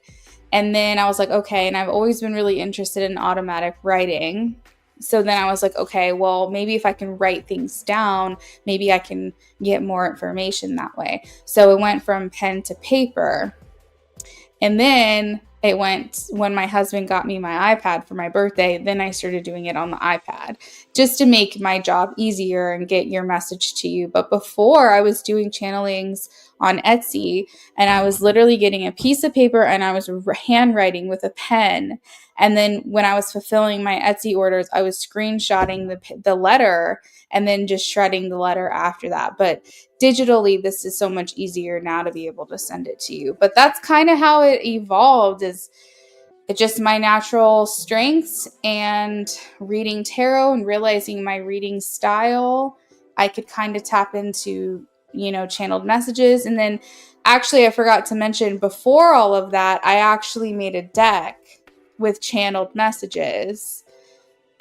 And I actually made it myself. Like, I bought blank cards and I was writing messages that I had been channeling throughout the day, and I made a deck with it.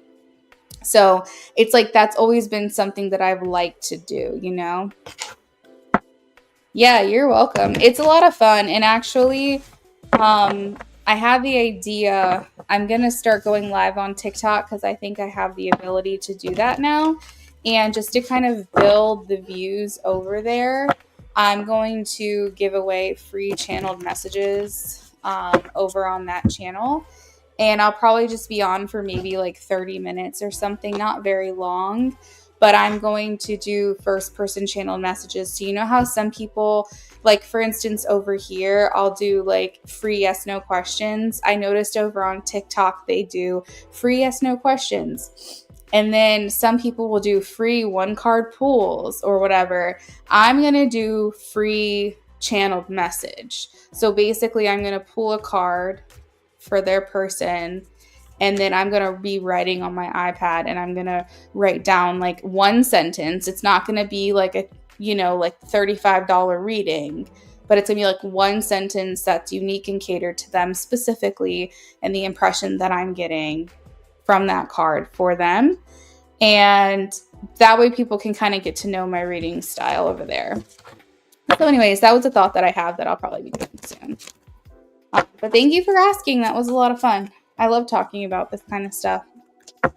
All right, so messages from your person. Messages from your person. What do they want to say?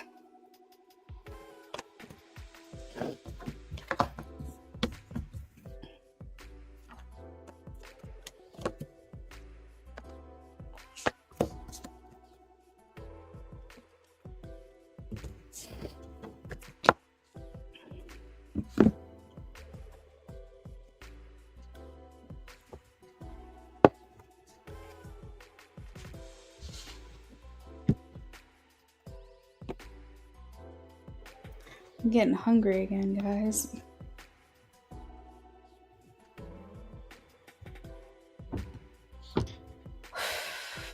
Oh, by the way, I do meditate, because you asked, do I meditate? I do.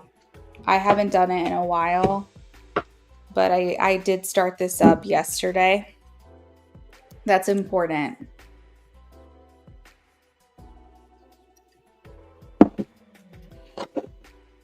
It's kind of like with anything, the more you do it, the better you get.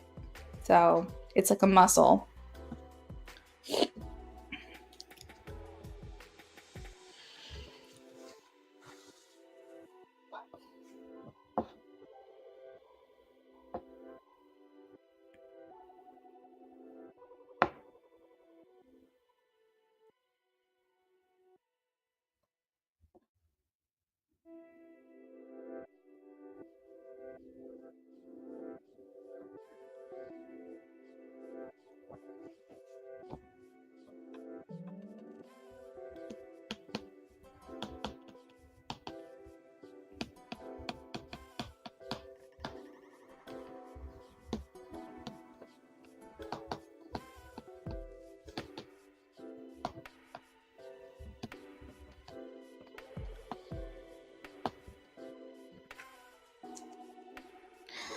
Lorraine, are you still here? I didn't know you were still here.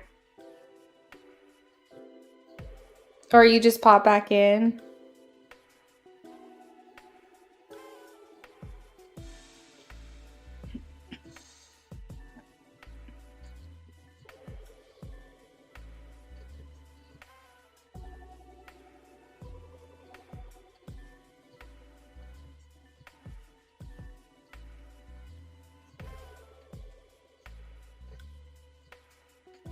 I got your email. I'm going to read that after this because I don't want to let it like influence what messages I'm getting, but I'll read that in just a second. Oh, hey girl. Hey. I was just talking about, Em asked me like how I started channeling. Lorraine was actually back. She's been here since when I first started channeling because that's when I actually started writing things down. Like Lorraine was here when I was still writing messages down on paper before I transferred to digital. That was crazy. Yeah.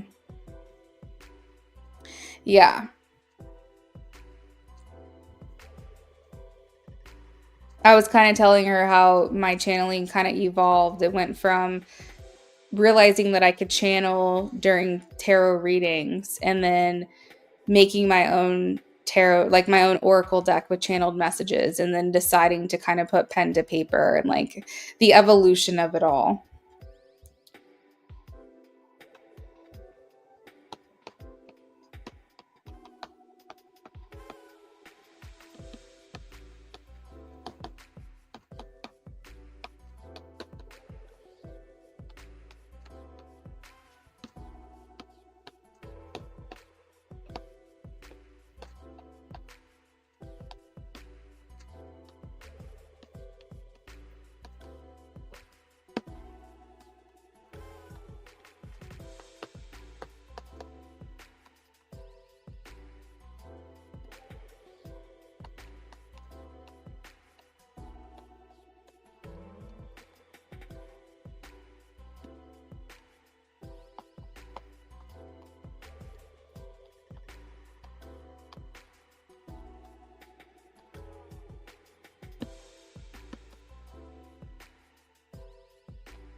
All right, I am about to get this sent over to you. I want to let you know that sometimes with channeling, as always, it's like I can't sometimes control like how sloppy my handwriting gets, because if I focus too much on the handwriting and making that perfect, and I lose the message. So I kind of have to just like let it go, or like I'll forget. So if there's anything that I wrote down that you're like, oh, I can't really make that out, or I'm not sure what that is, you can always just let me know. All right. Let's pull up your email.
You're welcome. I'll let you know once it's sent. I'm about to send it now.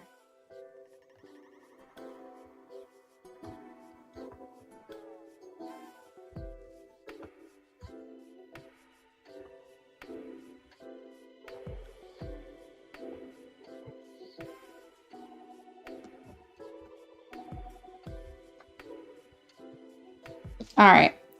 It's sending, so you should have it any minute now.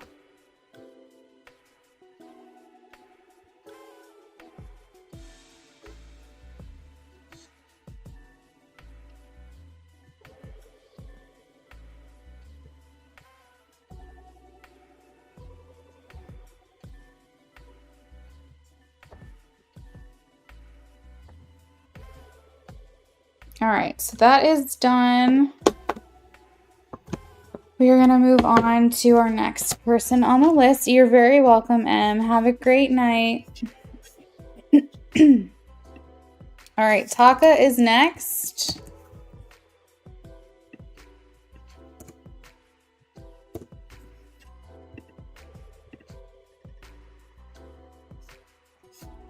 Perfect. I will read your email as soon as I get a chance to, okay?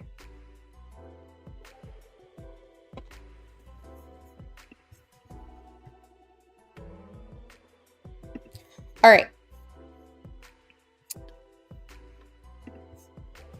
Taka, if you're here, check in with me, please.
Hey, Taka. All right, what are we doing for you tonight?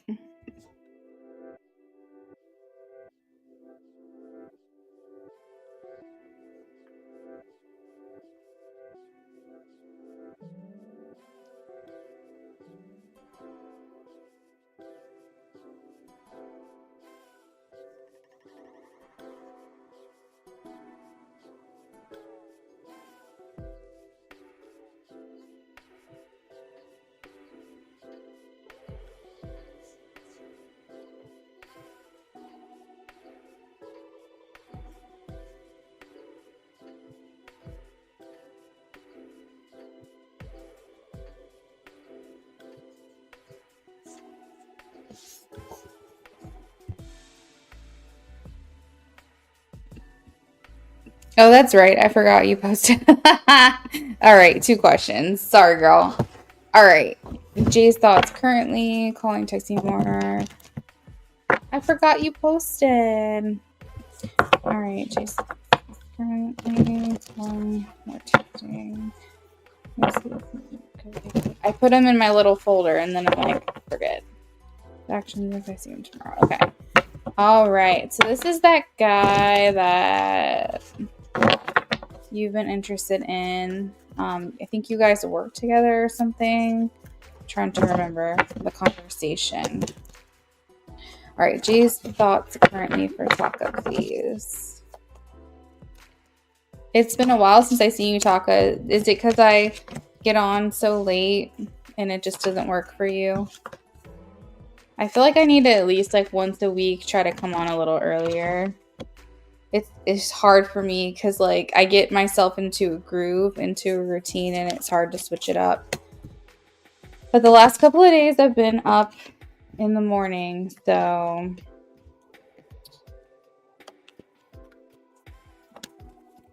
taking it hella slow, like a bit detached. Got you.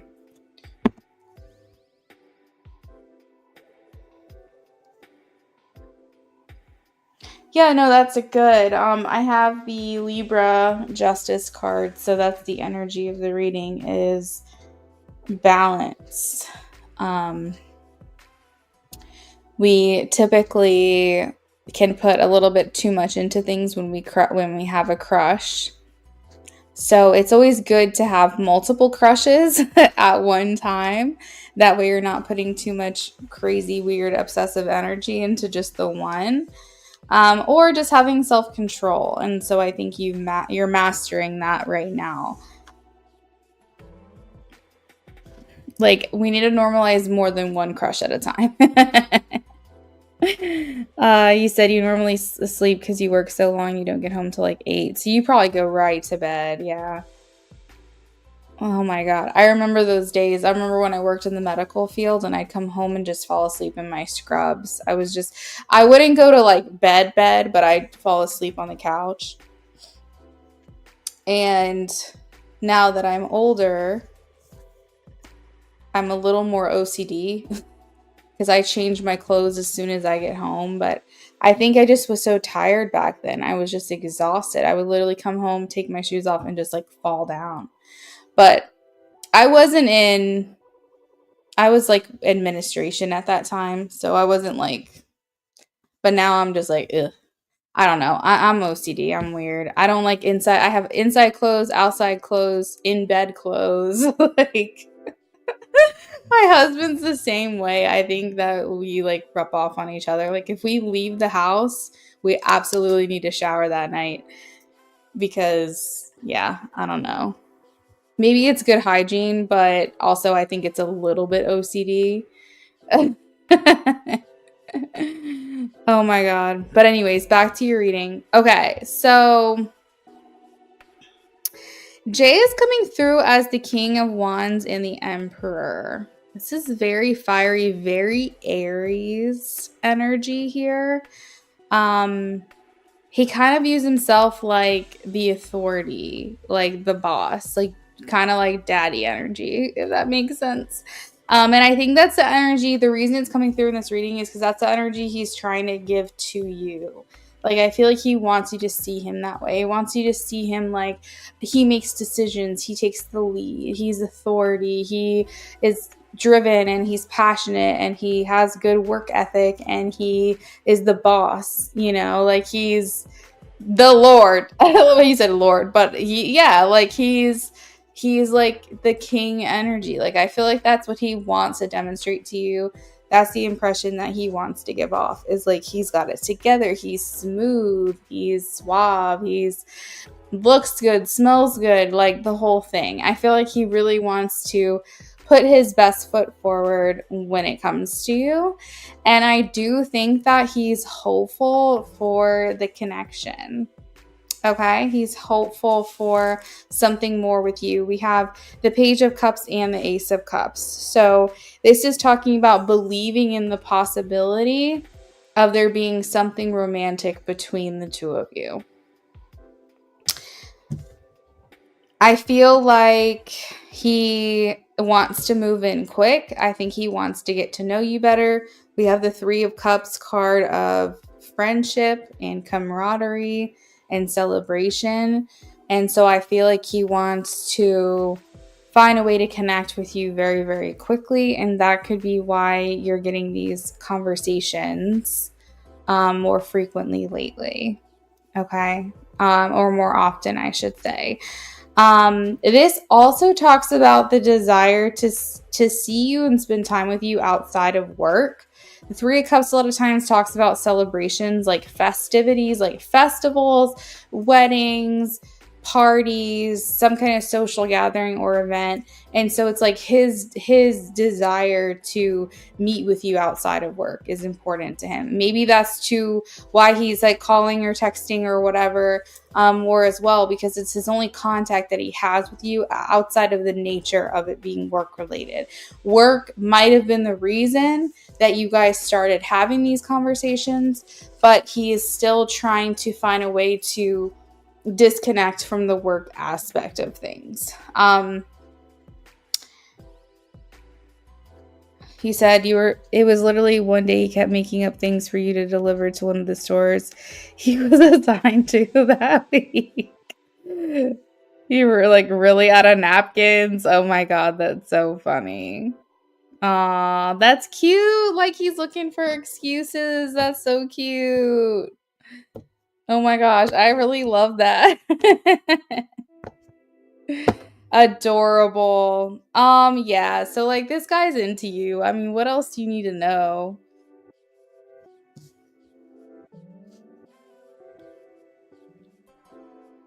He's definitely hopeful for that romantic connection between you, but I think there's a part of him that wants to live in the fantasy of it all. Like he wants to live in the delusion of it all, because I think is he I can't remember if you said, because there's another person that I read for that has like a similar situation to yours, where they're interested in someone who's considered the boss, and I can't remember who it is, but is your person that you're talking to, are they like in charge of a store or something, or like like a regional, like basically, do they have a higher position than you? Does Jay have a higher position? Because I feel like he's like, he's like, I just want to feed into this. He's like, I want to feed into this. I want to like feed into the delusion is what he's saying. He's like, I don't want to face reality. I don't want to worry about the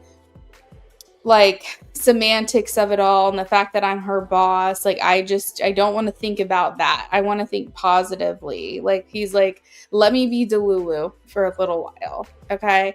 So he's really enjoying like this connection with you. That's how he is. All right, let's take a look at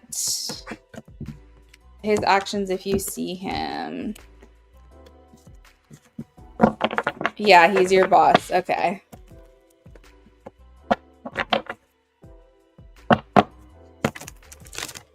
If she sees him tomorrow, what are his actions? If she sees him tomorrow, what are his actions?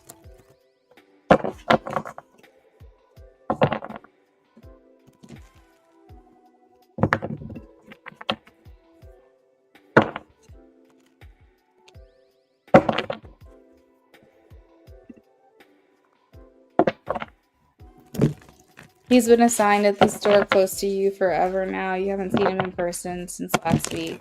Oh, gotcha. What are his actions if she sees him tomorrow? What are his actions if he... Oh, God, the same cards are coming out. What are his actions if she sees him tomorrow?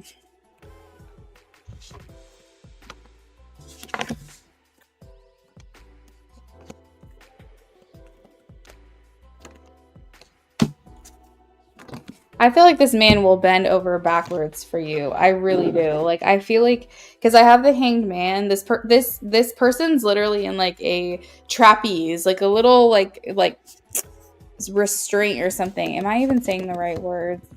Let me just make sure I'm saying the right thing. Yeah, like a trapeze. Like and this person's literally physically bent over backwards. And I feel like he's going to want to like come over and try to see, how can I help you? What can I do for you? Like, that's the kind of vibe. Like, I feel like he wants to fulfill your wishes, aka 9 of Cups that's here in front of me. And it's like the 5 of Wands, what can I do to make your life easier? So this is what I'm going to tell you, Taka. While he's at another store and he's asking you, bring me napkins, bring me whatever, that sounds so trivial and silly for you to be making these multiple trips. He's like, how can I solve her problems? So you could have like, you should test him. Honestly, you should test him. Let's just say something very simple that's actually not a big deal for you, but like it would make your life easier, but it's like really not a big deal. Let him overhear you saying you need help with this, because I'm telling you right now, he's going to figure out how to solve your problem. It could be something as simple as like, I can't get this TV to work, or like, oh my God, my computer's giving me such a hard time. He'll literally be like, let me help you. Like literally kick you out of your chair, sit down, try to figure it out. I feel like this man wants to find ways to solve your problems. Like he wants to help you. This is the way you test him, is to bring up something that's really not that big of a deal, but maybe something that he feels like he could possibly take a stab at it and see if he can maybe help you. Bring that up to him, or mention in front of him that you're needing help with this thing. Because I'm telling you right now, he wants to find a way to make an impression on you. The Emperor is here again. He wants to find a way to help you. And I think that you're going to start laughing, because you're going to be like, oh my God, Luna told me this. She told me that he's trying to solve my problems. So maybe you're like, oh my God, I just really need some coffee. Like, I just feel like it's such like a difficult time. He's like, okay, let's get it delivered, or let me go get it, or anybody else want some coffee, or can I brew some coffee for you? Maybe like you're like, I really need some coffee. I haven't had a chance to go make it. And he's like, all right. And the next thing you know, coffee is magically brewed, and you know that was him that did it. Like, basically, I just feel like he's got to put him through a little test, because I really feel like he's here saying, how do I help her? Because here's the thing, your job is to help him, right? That's literally what you're getting paid for. His job is not necessarily to help you in the sense of personal matters, okay? So whatever it is he can do to kind of make an impression and tell you. You said he knows you're obsessed with matcha. There's a cafe near your store that's walkable.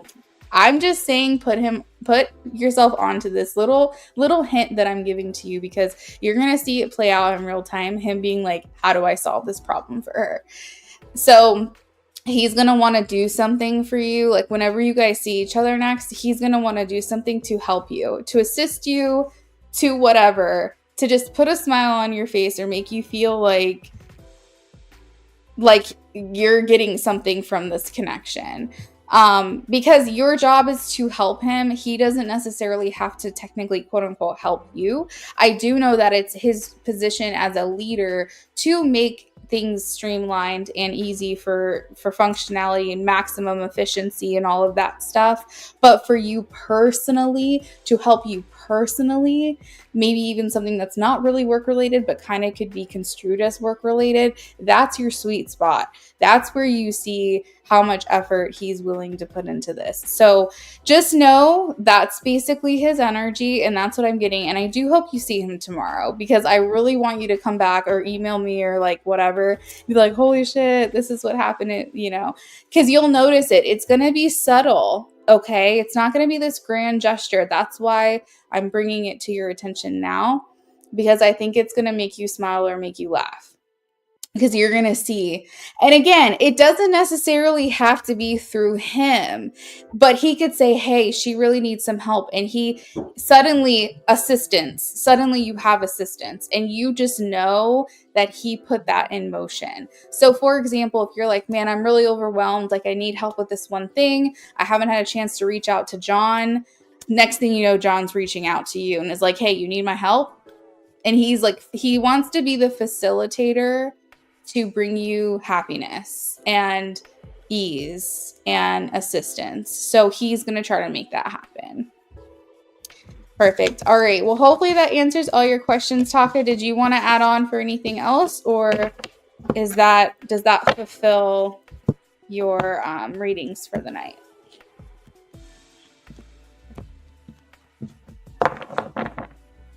Yeah, update me. Please. Good. Okay. Philomena, hey girl. All right, so I think I'm going to have to go ahead and close the list. I do have to get going here after these next couple of people, and I just want to make sure that I'm not overbooking myself. Oh my God, I'm like blushing for you, Taka. This is such a cute connection. I would love to see if it turns into something.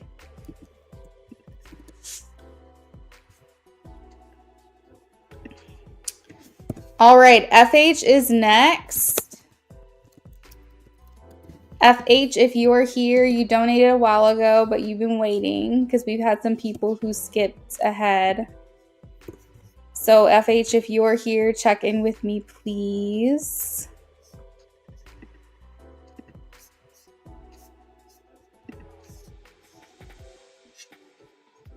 It's been 2 hours since FH donated for their reading. My goodness gracious.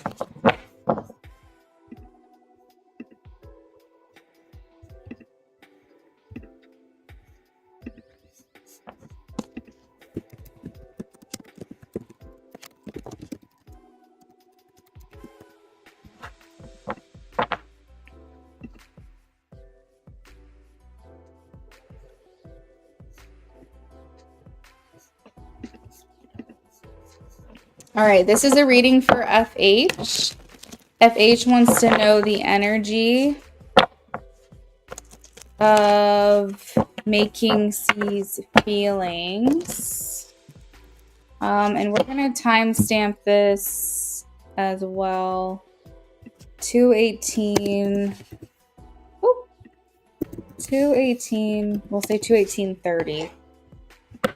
All right, so FH, the energy of making C's feelings.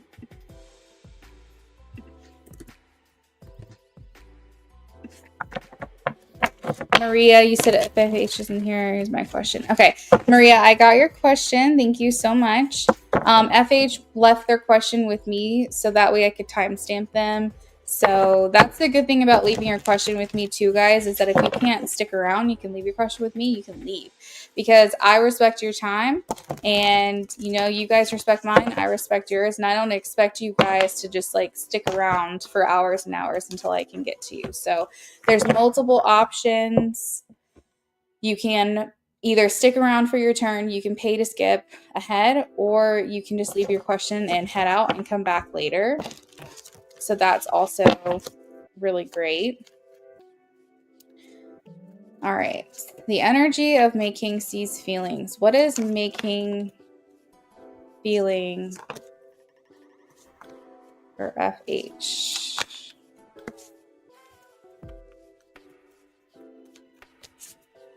What is making feeling for FH? All right, FH, I'm getting the impression with your person that there's a lot of good that you provide to her life. I think that she feels very much appreciated by you. I think she feels celebrated by you. I think she feels like you think very positively, like you think the best in her. And I think that she feels like you see her with like rose colored glasses. Like she feels like you see her as if she's like, a really great person. And if this is like a romantic connection, she feels like you really see the best in her and you believe in her and that you support her. I do feel like she feels like maybe you have a skewed perspective of her because she feels like she does have certain faults and she does have certain things that she holds back and she's not very vulnerable about. And I feel like she doesn't have it all figured out and she's just not really sure, what she wants or what she wants this connection. So you make her feel really good about herself, but she feels a little bit maybe unsure. She has doubt over this connection. I have the Two of Swords here, so it's like her saying, I don't know. I don't know what I want. I don't know which way to go. I don't know what's best. And so maybe you feel like your connection really doesn't go anywhere. Maybe you feel like it's kind of at a standstill because she doesn't have any sense of direction, right?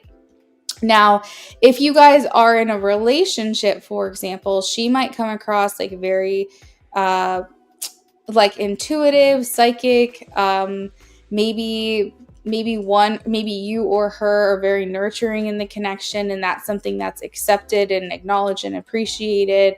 But I do feel like making just always feels like they have one foot out the door for whatever reason. And now I do have the 10 of Wands. So maybe instead of like being half in, half out, this could be a and or situation that you guys live at a distance from each other. Because the 10 of Wands always talks about like in this deck that I'm using, it talks about a long journey. Whenever I see this card, it makes me think like it's going to it's like a long journey. Like either the relationship is a long journey and things move very slowly, or you guys live at a distance where it's like it takes a lot of effort to be able to see one another.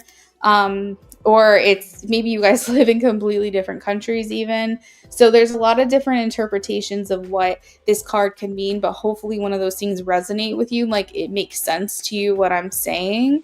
And I think that she views the connection as a little bit of a challenge as well.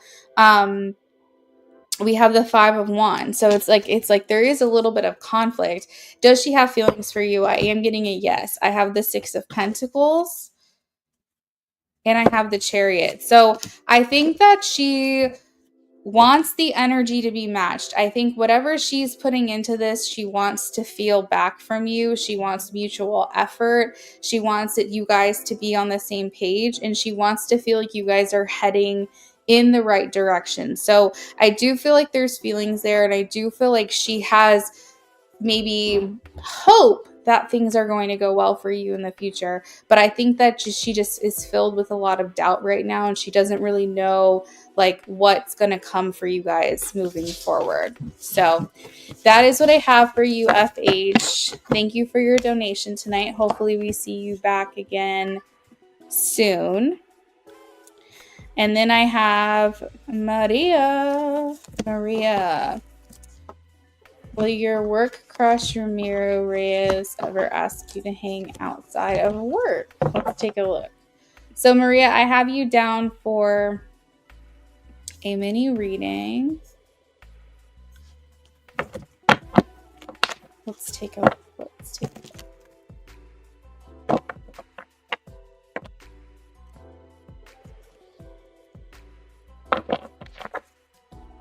All right, will work crush Ramiro Reyes ever ask Maria to hang outside of work?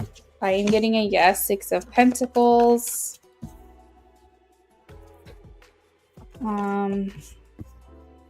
Let's see. When will this happen?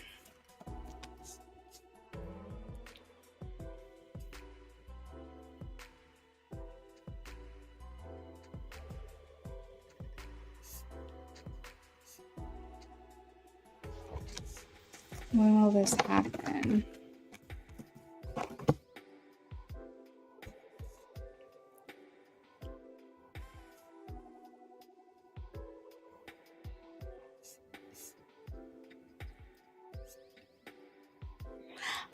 So it's gonna be a little bit, I think. I don't think this is gonna be something that happens right away. I feel like it's gonna be this year, but I still feel like there's a little bit of time before this happens. I'm being shown that the earliest that this would happen would be in the summer, like June, because I have the Two of Cups here, and so that represents like Cancer season, so like end of June, early July kind of vibe, like the first half of Cancer season. So I think that there's still more movement that's required for this person to gain the courage to ask you out. And maybe they're finishing out some cycles of their own that they feel like not ready to actually make that step. So, whatever is going on in their personal life could be what kind of is pushing this back a little bit. I think you'll see some real movement around September, is what I'm hearing. But I think like maybe the first initial stuff that starts kicking up is like the end of June, early July.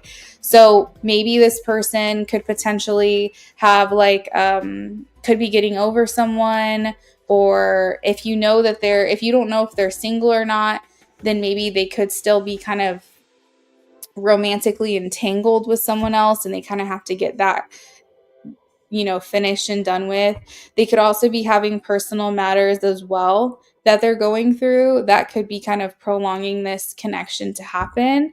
Now, you can influence the outcome of this by maybe making your intentions clear or making your feelings a little bit more known, maybe showing more interest, because that could persuade him to maybe kind of move this along a little bit quicker. So if you have any free will and desire to show to him that you are interested in him, that might kind of persuade him a little bit to make a move sooner, but it's not a guarantee because he has his own free will as well.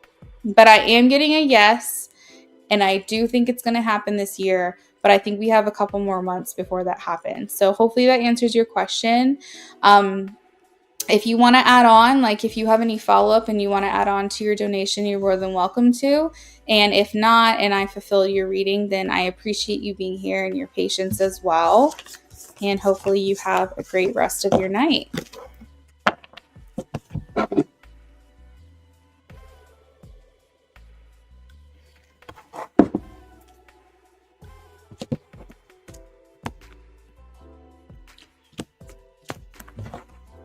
You're very welcome. Thank you for being here.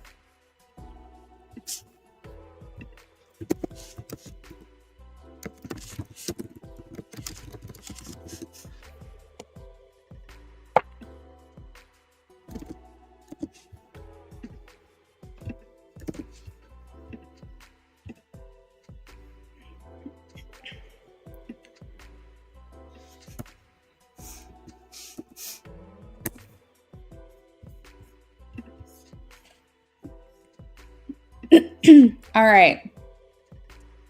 So next up we have Mystic.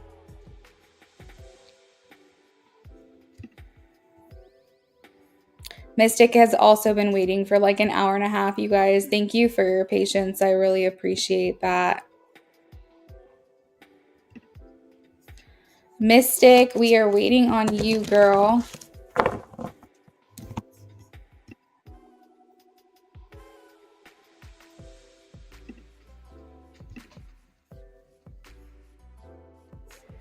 I can't comment on a Cash App donation, unfortunately.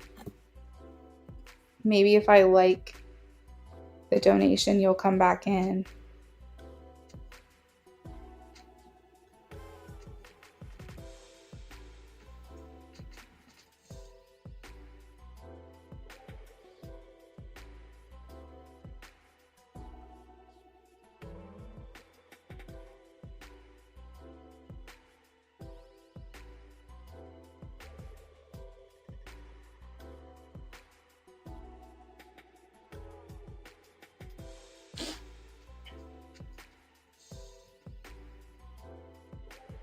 I'm going to put a question mark on the reply, so that way you know that I'm waiting for you to post your question.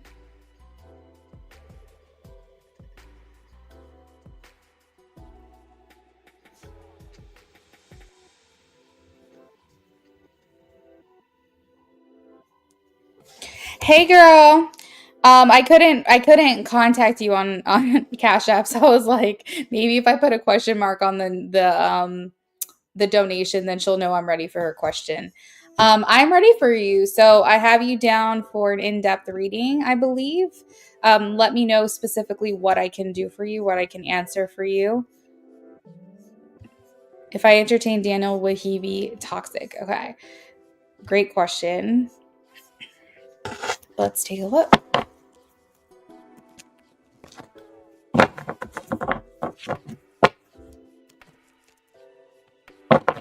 All right. If Mystic entertains Daniel, will he be toxic? I've got to check my thermostat. I feel like it's getting hot in here for some reason. Ugh. Give me 1 second. I'm going to take you with me down the hallway. I want to check my thermostat and see. Yeah.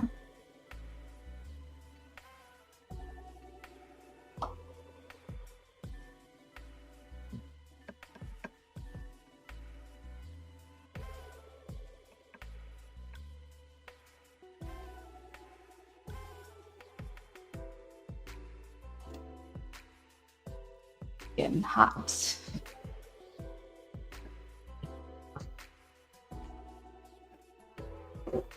All right.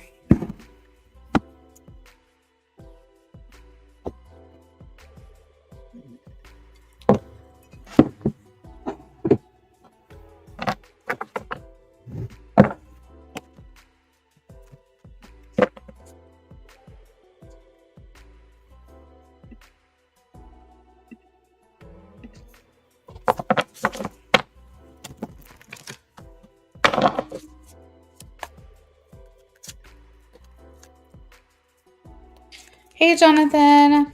My free list ended a couple hours ago, but I will be back tomorrow if you want to try again then. I do free readings at the top of the broadcast, so the first 15 minutes of the live stream, I'll do free yes/nos.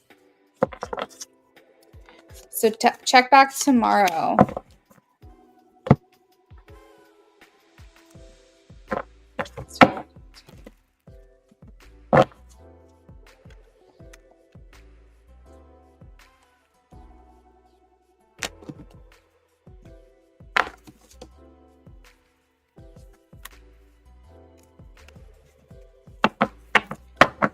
So I typically go live later at night. Whoa, almost dropped my deck. So usually you can expect to see me sometime between like 9 p.m. Eastern Standard Time and like 11:30 p.m. I go late because I work nights. Tonight is an exception. I'm on earlier just because I have plans later this evening.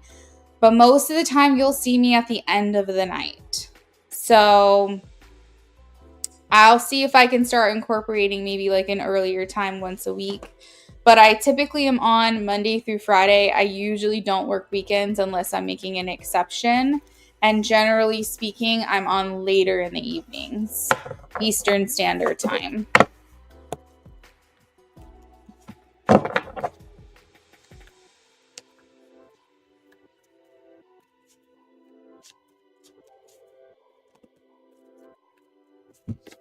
Okay, I am getting a no, Mystic. I have the Hermit. I will say toxic is like a really strong word, so I don't think he's toxic, okay?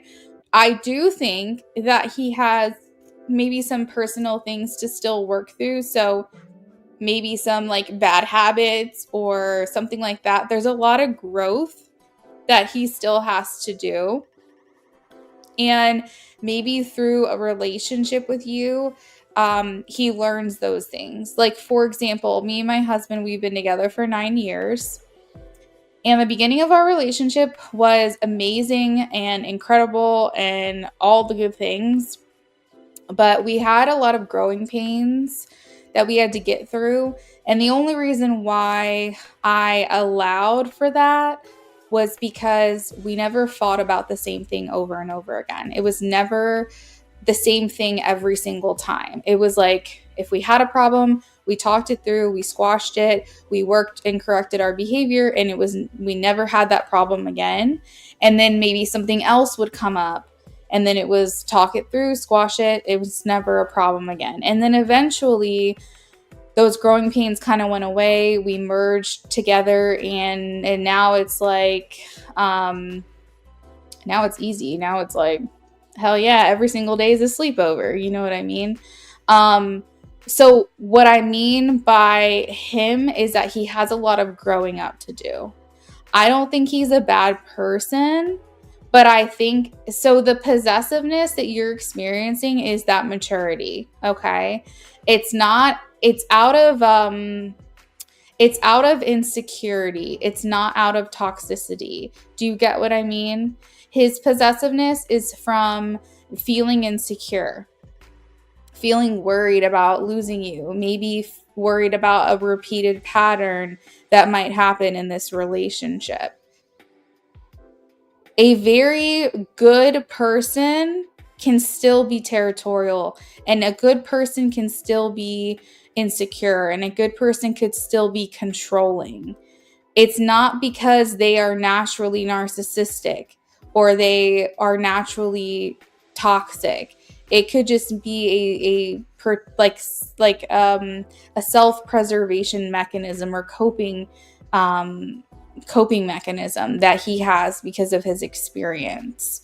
So I want to be clear that I don't think he's toxic. However, like I mentioned, he does have a lot of growing up to do. He does have a lot of growth that's required. We have the Hermit here, so this is going to require a lot of introspection for him, a lot of reflecting on himself. He went through a breakup, yes. So he has a lot of bad habits to break, I'm sorry to say. He's got to work on this. Now, as I compared the connection to mine, if you guys have growing pains, it should only be in the beginning of the connection. It's not something that should last years and years and years on end. And it also shouldn't be like a cycle where you guys just find yourself arguing and bickering and falling into the same habits and the same rut over and over and over again. That can become toxic. But if you find that he corrects his behavior and it's never an issue again, and then if something else happens, it's like, it's fine. You guys can work through that. What we want to avoid is the cycles. We want to avoid getting upset about the same thing over and over, finding patterns and things like that. I do think that deep down, genuinely, he wants love. I think he wants to feel love. I think he wants to feel a healthy relationship. I do think that deep down, that's what he's looking for. I think he's got a long road ahead with his own personal journey. And like I said, he could probably work through these things with you. Maybe you're just the right person to point out these things to him. And because you mean a lot to him, it's something he wants to work on for the sake of your relationship and you. But that's a decision that he's going to have to make. But to answer your question, I don't think he's a bad person. I don't think he's naturally toxic. I just think that he has a lot of maturing, a lot of growth, and a lot of habits that he's going to have to break. And I think he has to see you as a completely different person from his past. He can't be putting you in that same category. But at the same time, trust is earned. And so it's going to require consistency from you over time to show him, that you're not the same person either. He has to do his part by not putting you in a category, and you have to do your part by showing him that you're not the same. And then I think you guys can meet in the middle, giving him a little bit of grace right now. If he's coming across a little possessive. There's nothing wrong with that, giving him grace, but you need to be setting your boundary and saying, hey, I get it. You feeling a little bit needing to control what's going on is because you're trying to protect yourself. I understand that. However, I'm a different person. I'm trying to give you that grace and that understanding, but just know this has an expiration date. I can't feel this way all of the time forever. I will give a little leeway, a little flexibility right now as you acclimate and adapt to this connection. But this is not going to go on for forever. I'm not going to tolerate this for forever. So you have to really work on yourself. I'm going to do my part and my best to show up consistently. That way you know that I'm someone you can trust. But I need you to also do the work too, because this is long term, this can become toxic, and that's not what I want to happen. So setting your boundary, but also giving grace, there's nothing wrong with that. You know? And if that's the only red flag that you're seeing, that's a red flag, don't get me wrong. But if that's the only thing that you're seeing right now, I do think that's something you guys can work past.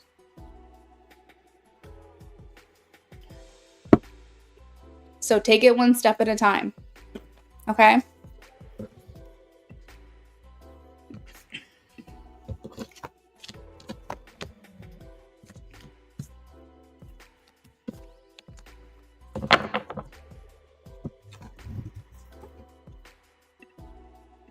Does that answer your question, or did you want to add on to your reading for anything else?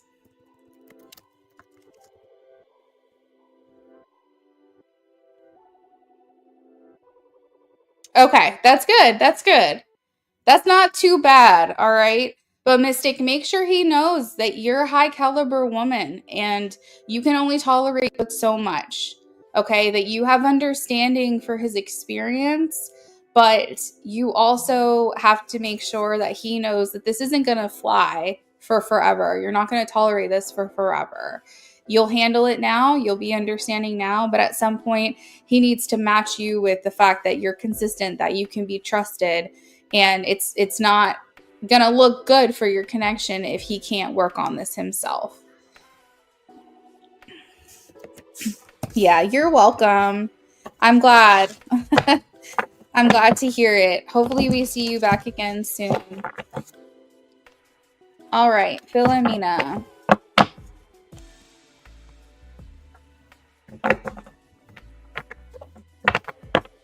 What are Burnside, your work partner's intentions?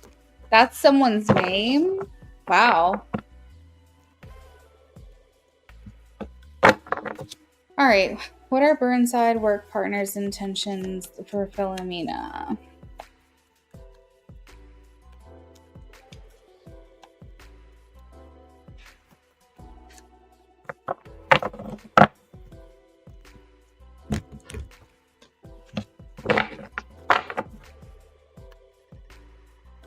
Right. I figured that. I was just like, wow. I haven't heard that name before.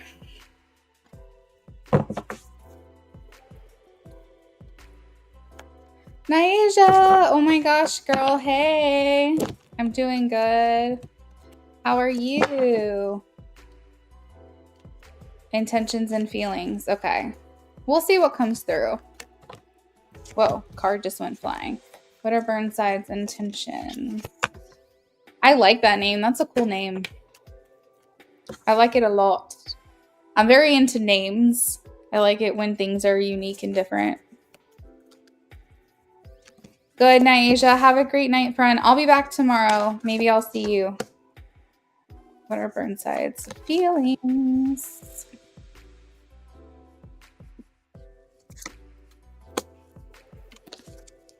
What are Burnside's feelings?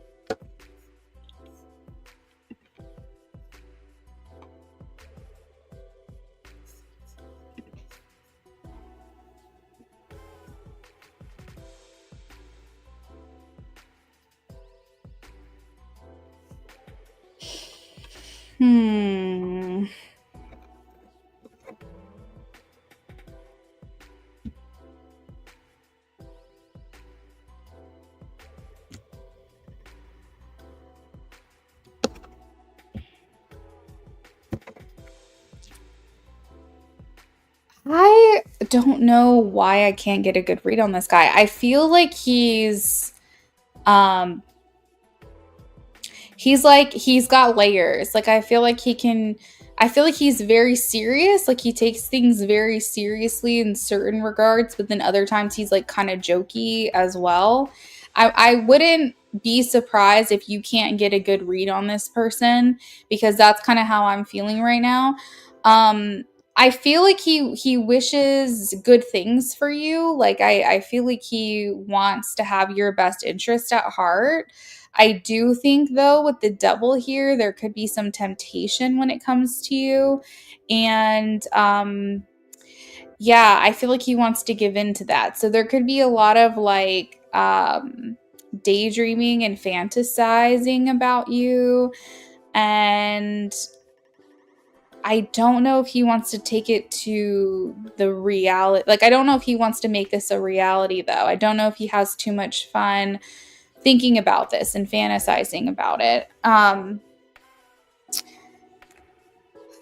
There's like obstacles or complications when it comes to you, so he's kind of hanging back and observing. I have the 7 of Cups, so I feel like he thinks that your connection could be many different things. He's thinking, okay, she can just be a coworker, or she could be a friend, or she could be a situationship, or she could be a relationship. I feel like for him, he's not quite sure what category to put you in just yet, and I think that he needs more time to figure it out.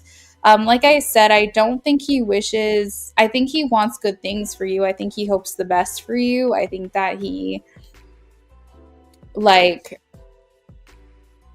basically he doesn't wish you ill, if that makes sense. Like he wants the best for you. He hopes the best for you.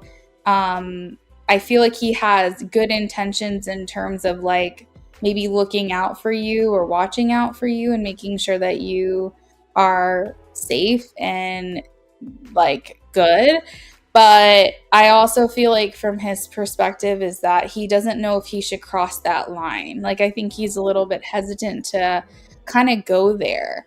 And maybe blur the lines a little bit and turn it into maybe something more. I do think that he has a desire to flirt with you. I don't know if he's taken that step yet. I feel like, again, I have a hard time getting a read on him.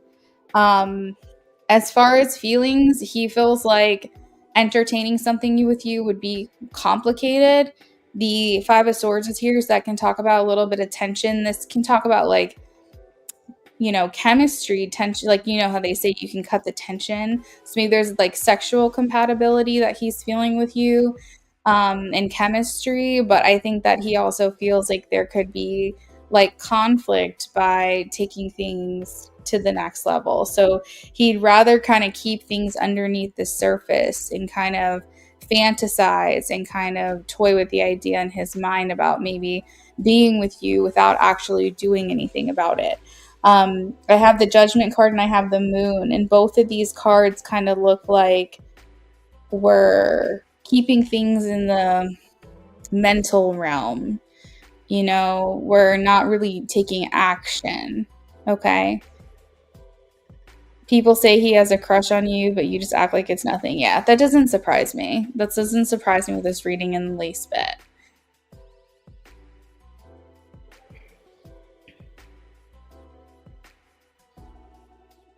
I don't know if he wants to take things further with you. I really don't.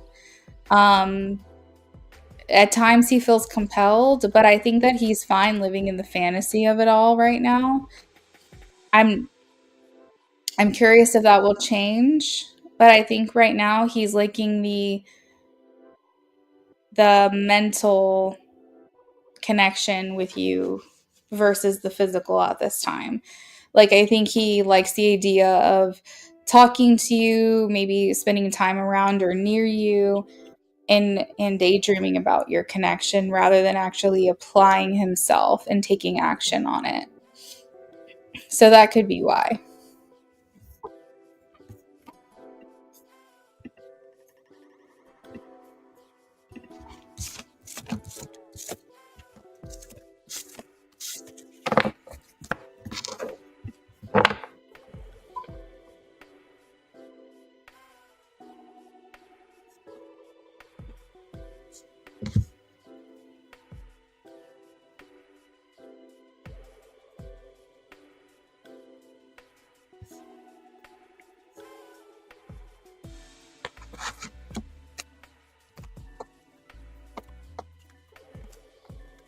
So Philomena, that's what I've got, girl. Did you want to add on to your reading with another donation, or did that fulfill your request?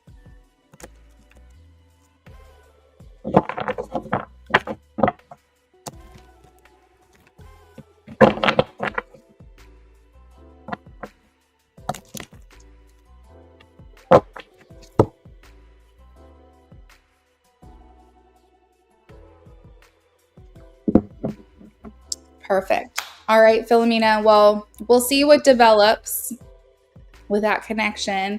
If anything does, you'll have to keep me posted. But I hope you have a great rest of your night. Thank you again for joining us this evening. And I will be back tomorrow, guys. So we'll see you tomorrow evening with another live stream. Have a good night.